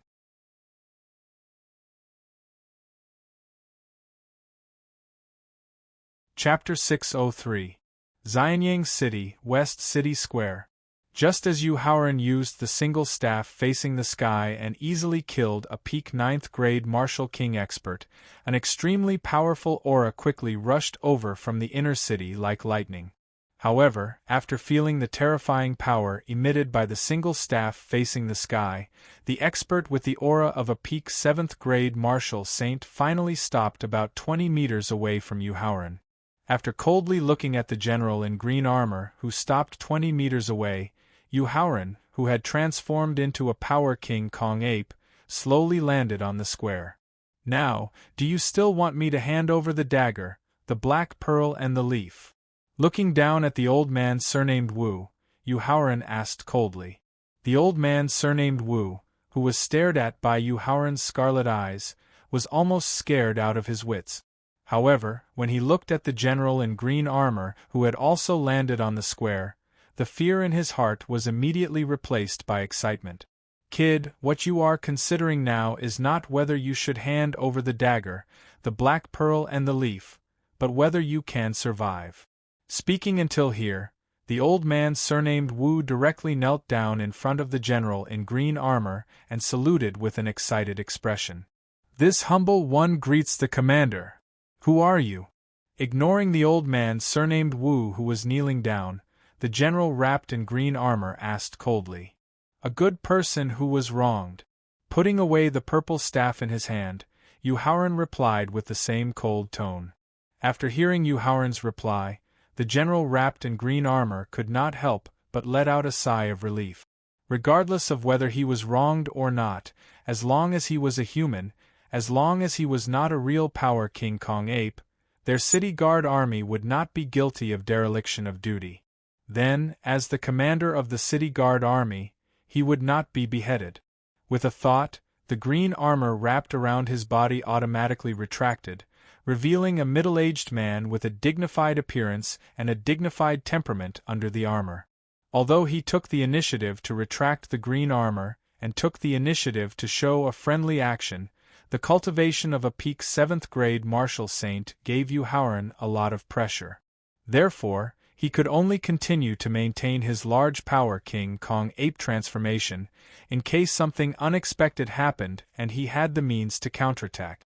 Frowning slightly, the middle-aged man was slightly dissatisfied with Yu Haoran's overly vigilant reaction.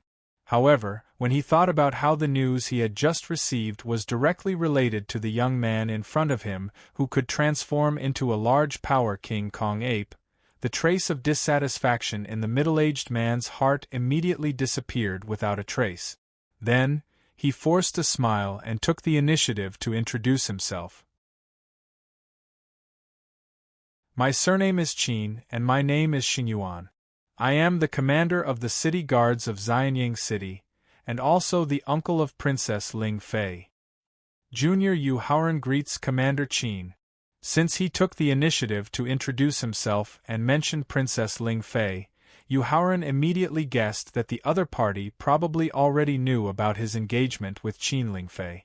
Moreover, he had deliberately pointed out that he was related to Qin Ling Fei, which was enough to show that he had no ill intentions towards her. Therefore, after greeting him, Yu Haoran planned to disperse the secret transformation technique and return to his original appearance. However, right at this moment, several powerful auras quickly rushed over and appeared beside Qin Xingyuan. Commander Qin, you didn't even know that a rank 5 peak 7th rank violent exotic beast had entered the inner city. How did you become the commander of the city guards? Without waiting for Qin Xingyuan to take the initiative to greet him, an old man dressed in the uniform of a eunuch appeared beside him. His face was gloomy, and his voice was sharp as he questioned repeatedly. Manager Jiang, don't blame Commander Qin.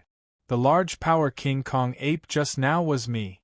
Seeing that Manager Jiang had misunderstood his current state and was planning to blame Qin Xingyuan, Yu Haoran hurriedly dispersed the secret transformation technique and returned to his original appearance as he greeted. Prince Consort, so it's you. Seeing Yu Haoran, who had returned to his original appearance, Manager Jiang, who had collected information about Yu Haoran for the Emperor, immediately understood the reason for the matter. His originally gloomy face was instantly replaced by a smile as he took the initiative to greet him. Prince Consort. Qin Xingyuan, who knew about the marriage between Yu Haoran and Princess Ling Fei, did not have the slightest change in his expression. However, the expressions of the people present who did not know about the marriage between the two changed drastically. This included the Supreme Court's Vice-Chancellor, Jiang Hongwei. This was because Jiang Hongwei's relationship with the Assistant Minister of the Ministry of Rights, Qin Zhichang, was not shallow. He also knew that Yu Haoran had once killed an official of the Ministry of Right. As the Assistant Minister of the Ministry of Rights, Qin Zhichang was currently planning to join forces with the important members of the 6 departments, as well as more than 10 ministers in the Imperial Court, to submit a joint report tomorrow morning to severely punish Yu Haoran, as well as Yu Haoran's 100 Qi Gate. Now that Yu Haoran had actually become the Prince Consort, it meant that the Emperor thought highly of him. Would it be too risky for Qin Zhichang and the others to submit a joint report? Thinking of this, Jiang Hongwei raised his head and looked at Yu Haoran, a trace of hesitation flashing across his eyes. Prince Consort, what's going on? Pointing at some of the broken debris scattered around, as well as the blood stains that had fallen to the ground, Jiang Hongwei asked with concern. Alas, a kind person is bullied, a kind horse is ridden. Glancing at the old man surnamed Wu, who had quietly retreated into the crowd, Yu Haoran immediately pretended to be aggrieved and explained. Prince Consort, in Xianying City, in the Emperor Qin's kingdom, except for the Emperor and Princess Ling Fei, no one dares to bully you. Although Yu Haoran's performance made everyone believe that he had suffered grievances, Jiang Hongwei, who had already seen Yu Haoran's cunning means, did not believe it so easily. Alas, it's like this. Seeing that Jiang Hongwei did not believe him, Yu Haoran sighed even more grievously, and then told him what had just happened in full detail. Who dares to blackmail the Emperor's most valued prince consort? After hearing Yu Haoran's detailed account, Jiang Hongwei realized that he had indeed wronged Yu Haoran, and immediately asked with a gloomy face, "Mr. Jiang, it's that person." Yu Haoran pointed at the old man surnamed Wu, who had mixed into the crowd and intended to take advantage of the chaos to escape from Xianying City. A mere peddler who relies on swindling for a living dares to blackmail the prince consort? Looking gloomily at the old man surnamed Wu, Jiang Hongwei's sharp voice revealed a chill that made everyone present unable to help but feel afraid. "Mr. Jiang Hongwei, I deserve to die, I deserve to die." Facing Jiang Hongwei's questioning, the old man surnamed Wu did not know how to defend himself, nor did he know how to plead for mercy. He just kept kowtowing. "Prince Consort, what do you think?" Pointing at the old man surnamed Wu, who was still kowtowing, Jiang Hongwei asked. "Since he himself said that he deserves to die, then let's fulfill his wish to die."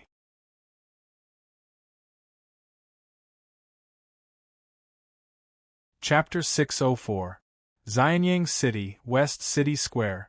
In his previous life, if old man Wu hadn't deliberately sowed discord, Lu Yu wouldn't have hated him to the point of sending experts to kill him. If Lu Yu hadn't sent experts to kill him, he wouldn't have been seriously injured and wouldn't have gotten to know that ordinary family in the South City slums. If he hadn't gotten to know that ordinary family, he wouldn't have attracted the attention of Sun Weibin and ultimately led to the tragic death of his family of 4. In the end, everything that he had suffered in Xianying City in his previous life was because of old man Wu. This was also one of the reasons why Yu Haoran had come to the West City Square. Of course, Yu Haoran didn't want to kill old man Wu. After all, old man Wu was a businessman. He had secretly sowed discord between Lu Yu and him in order to earn more spirit stones. If he hadn't been blinded by greed and reneged on the 3 treasures, Yu Haoran would have left the square and left Xianying City. He would have used the 3 treasures as the price to make up for the crimes he had committed in his previous life. But the result was that wealth had moved people's hearts, and he had brought about his own death. Although old man Wu said that he deserved to die, he didn't want to die. He only hoped to use this method to obtain a chance to live. But Yu Haoran had used this as an excuse to sentence him to death. Thus, when they heard Yu Haoran sentence old man Wu's fate, everyone present was stunned for a moment. Then, they couldn't help but shake their heads and smile bitterly. "Commander Qin, I'll have to trouble you," Steward Jiang said to Qin Xinyuan. "It's my honor to be able to work for the son-in-law." Qin Xinyuan first fawned on Yu Haoran before ordering a group of city guards who had just arrived. "Men, take him away and deal with him." Old man Wu, who knew that he deserved to die, didn't resist with all his might, nor did he curse Yu Haoran in exasperation. He only allowed the city guards to take him away. Yu Haoran faintly felt a trace of pity in his heart. However, when he thought of the 2 daughters of that family in the South City slums being tortured to death by Sun Weibin, the trace of pity in his heart immediately disappeared. "Young Master Wang, the matter between us hasn't been settled yet. How can you think of leaving?" Wang Yizhua, who had come with the city guards, mixed into the crowd with a pale face after learning of Yu Haoran's true identity, and planned to secretly return to his family. However, how could Yu Haoran, whose attention had always been on him, let him leave so easily? If old man Wu hadn't been blinded by greed and done something that went against the rules, Yu Haoran might have let him live. Therefore, Yu Haoran would not easily let Wang Yizhua, who was blinded by greed and coveted the 3 treasures and even wanted to take his life, off the hook. Hee, Mr. Fu Ma, everything just now was a misunderstanding. I will definitely pay you a visit to apologize another day. Seeing Yu Haoran notice him, Wang Yizhua knew that he couldn't leave for the time being.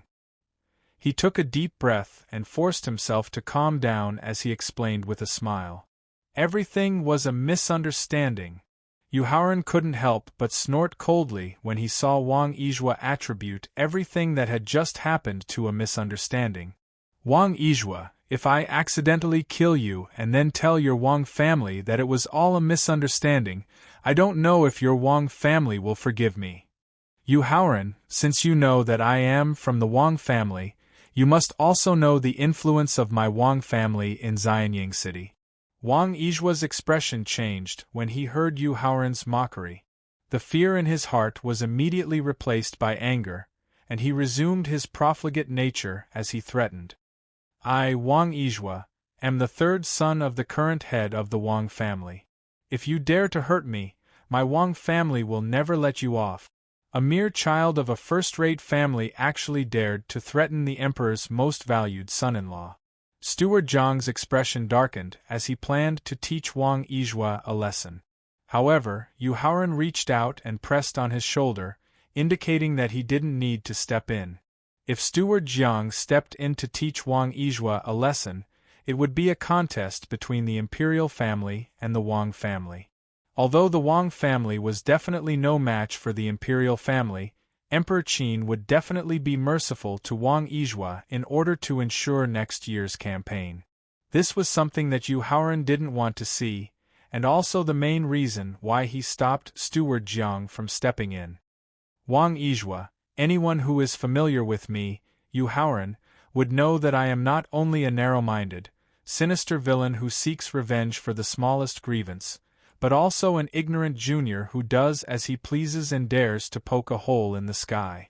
While muttering to himself, Yu Haoran introduced his character, which couldn't be considered an advantage, and could even be said to be a flaw, while secretly activating the blood essence of the large power King Kong Ape. He walked towards Wang Yizhua. Not to mention that you, Wang Yizhua, are only a son of the head of the Wang family. Even if you are the son of the Heavenly King, you will still die if you dare to offend me, Yu Haoran. Yu Haoran's self-evaluation just now could be said to be a flaw that everyone hated and even tried their best to restrain. However, when it came from his mouth, not only did everyone not feel the slightest bit of disgust, they instead admired his straightforward character. Yu Haoran, what are you trying to do? Looking at Yu Haoran, whose appearance was gradually changing and whose body was growing stronger, Wang Yizhua couldn't help but ask in horror. What do you think? Wang Yizhua was only a profligate son who had just broken through to the martial ancestor realm. If it wasn't for the fact that he had a top-quality King Realm defensive artifact on him, Yu Haoran wouldn't even be bothered to use the blood essence of the large power King Kong Ape. He could easily kill him with his own strength. Therefore, after activating a third of the large power King Kong Ape's energy and maintaining the strength of a martial king, Yu Haoran directly extended his wide ape palm and grabbed towards Wang Yizhua, who was already scared silly. Prince Consort, can you give this old man some face and let Shuora live? Just as Yu Haoran's ape palm was about to grab Wang Yizhua, a strong power instantly exploded out from the jade pendant on Wang Yizhua's neck. Luckily, this strong power only protected Wang Yizhua and didn't harm Yu Haoran's ape palm. After the power of the jade pendant protected Wang Yizhua, an aged voice came from the east of the city. Wang Yizhua, who originally thought that he was going to die, immediately returned to his profligate son when he felt the strong power from the jade pendant and heard the familiar voice.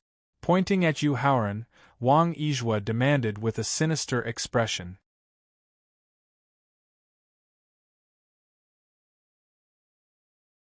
Chapter 605. Xianyang City, West City Square. Grandpa, that you brat wanted to kill your most beloved and most valued grandson. Wang Yizhua, who had regained his true colors as a hedonistic son, had an unusually ferocious expression as he demanded arrogantly, "Grandfather, capture him now and hand him over to me. Next, I want him to truly experience the cruelty of the Wang family's torture. I want him to experience what it means to wish he was dead. I want him to know the consequences of offending me, Wang Yizhua." Originally, after hearing the request of the Wang family patriarch from the East City, Chief Steward Jiang, Qin Xingyuan, Jiang Hongwei, and the others secretly heaved a sigh of relief. They also planned to work together with the Wang family patriarch to persuade Yu Haoran to let Wang Yizhua live. After all, the Wang family's strength and influence in Xianyang City were not small. Behind them stood a tangled and complicated array of forces. If the Wang family was dissatisfied with Emperor Qin because of Wang Yizhua, it would definitely affect Emperor Qin's plans to conquer the world. However, Chief Steward Jiang and the others did not expect Wang Yizhua's resentment toward Yu Haoran to be so deep. Not only did he want to kill him, but he even wanted to ruthlessly torture him before taking his life. Who was Yu Haoran? Not only was he the deputy sect leader of a second-rate sect, but he was also the leader of the Qin Alliance Conference. He was also a peak alchemy grandmaster and the prince consort that Emperor Qin valued the most. Wang Yizhua's earlier request not only trampled on the dignity of a peak alchemy grandmaster, but it also despised the majesty of the emperor. Therefore, Chief Steward Jiang, who was Emperor Qin's absolute confidant, as well as Qin Lingfei's biological uncle, and Qin Xingyuan, who had a gloomy expression, stood on Yu Haoran's left and right respectively. On the other hand, Chief Justice Jiang Hongwei shook his head and laughed bitterly. Subsequently, he also stood on Yu Haoran's left and faced the hale and hearty old man with snow-white hair who appeared beside Wang Yizhua with Chief Steward Jiang and Qin Xingyuan. "Grandfather!" Wang Yizhua shouted excitedly when he saw the silver-haired old man appear in front of him. "Pa!" In response to Wang Yizhua's excited and affectionate shouts, the silver-haired old man not only retracted his protective power, but also slapped Wang Yizhua over 10 meters away before he fell heavily to the ground. Alas! Seeing the Wang family ancestor angrily slap Wang Yizhua, Yu Haoran couldn't help but sigh. Then he dispersed his transformation technique and returned to his original appearance. Why did you hit me?" Touching his red and swollen face, Wang Yizhua's face turned red as he shouted. "Unfilial son, if it weren't for the fact that you're my grandson, I would have taken your life just now." Seeing that Wang Yizhua still hadn't realized his mistake, the silver-haired old man reprimanded him resentfully. "Grandpa, since you know that I'm your direct descendant, why did you help others beat me up?" Just like Meng Xing, Wang Yizhua's heart was filled with anger. Not only would he not reflect on his own mistakes, but he would also dwell on the harm his family had caused him. Wang Yizhua's frivolous and ignorant behavior, as well as his actions that might bring the Wang family a calamity of extermination, completely disappointed the silver-haired old man. Alas! After shaking his head and sighing, the silver-haired old man's tone was filled with a trace of sadness. "Yizhua, as the head elder of the Wang family, I now revoke your status as a direct descendant of the family and order you to leave Xianyang City within 3 days. Then you will go to the Wang family's territory, Qingyang City, to receive your punishment." "Damn old man, you don't have the authority to revoke my status as a direct descendant, and you don't have the right to expel me from Xianyang City." After hearing the silver-haired old man's judgment of his fate, Wang Yizhua immediately descended into madness. He couldn't help but curse his grandfather, who was trying his best to calm Yu Haoran's anger and save his life. In this regard, not to mention the silver-haired old man, even Manager Jiang, Qin Xingyuan, and the others couldn't help but shake their heads in disappointment. being stripped of his status as a direct descendant and insulting his grandfather without regard for kinship, Yu Haoran could only sigh and lament in his heart in the face of a deranged hedonistic son like Wang Yizhua. At the same time, his originally intense killing intent instantly dissipated completely. At this moment, he didn't want to pursue Wang Yizhua's crime of extortion and robbery, nor did he want to converse with the silver-haired old man, who had been insulted because of his grandson. Lord Qin, Lord Jiang, many thanks. After first thanking Qin Xingyuan and Jiang Hongwei, Yu Haoran turned to Manager Jiang and said, "Manager Jiang, I'm tired. For the time being, I don't want to continue staying in Xianyang City. After I hand over the matters of the alliance to the two deputies, I will immediately leave Xianyang City and return to the 100 Qi Gate. Therefore, I'll have to trouble you to ask His Majesty for my resignation." Prince Consort. Feeling Yu Haoran's downcast mood, Manager Jiang wanted to comfort him, but didn't know what to say. "I'll take my leave." After cupping his fists at Manager Jiang, Qin Xingyuan, and Jiang Hongwei, Yu Haoran immediately executed his movement technique and quickly left the Western City Plaza. "Prince Consort, why are you leaving?" Faced with the insults from his grandson, the silver-haired old man, whose heart was filled with anger, didn't notice Yu Haoran's resignation at all. It wasn't until Yu Haoran executed his movement technique that the silver-haired old man temporarily calmed down the anger in his heart. Then, he asked with a puzzled expression, "Wang Xian, how many powerful clans have been destroyed by incompetent juniors? You have to take this as a warning." Manager Jiang, who obviously had a good relationship with the silver-haired old man, patted his arm and reminded him.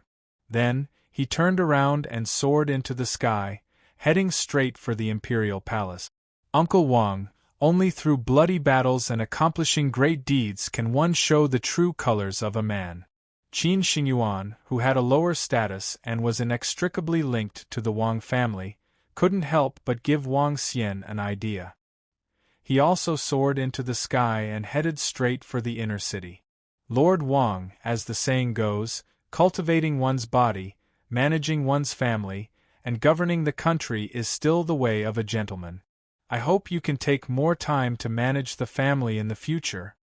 Jiang Hongwei, whose status was inferior to Wang Xian, also gave a kind suggestion. Then, he headed straight for the residence of Qin Zhichang, the assistant minister of the Ministry of Rights. Not only had Manager Jiang revealed that Yu Haoran was favored by the emperor and was bestowed the title of Prince Consort, but the person he was betrothed to was Princess Ling Fei, who was regarded as the apple of the emperor's eye. This meant that Yu Haoran's position in the emperor's heart was much higher than he had guessed. Then, Qin Zhichang and the others who had jointly requested for Yu Haoran to be severely punished were equivalent to looking down on the emperor's authority. They would incur the wrath of the emperor and Princess Ling Fei. Therefore, he had to quickly remind Qin Zhichang to cancel the joint petition. Manager Jiang, Qin Xingyuan, and Jiang Hongwei's advice and suggestions echoed in his ears. Looking at Yu Haoran's gradually disappearing figure, the silver-haired old man, Wang Xian, took a deep breath.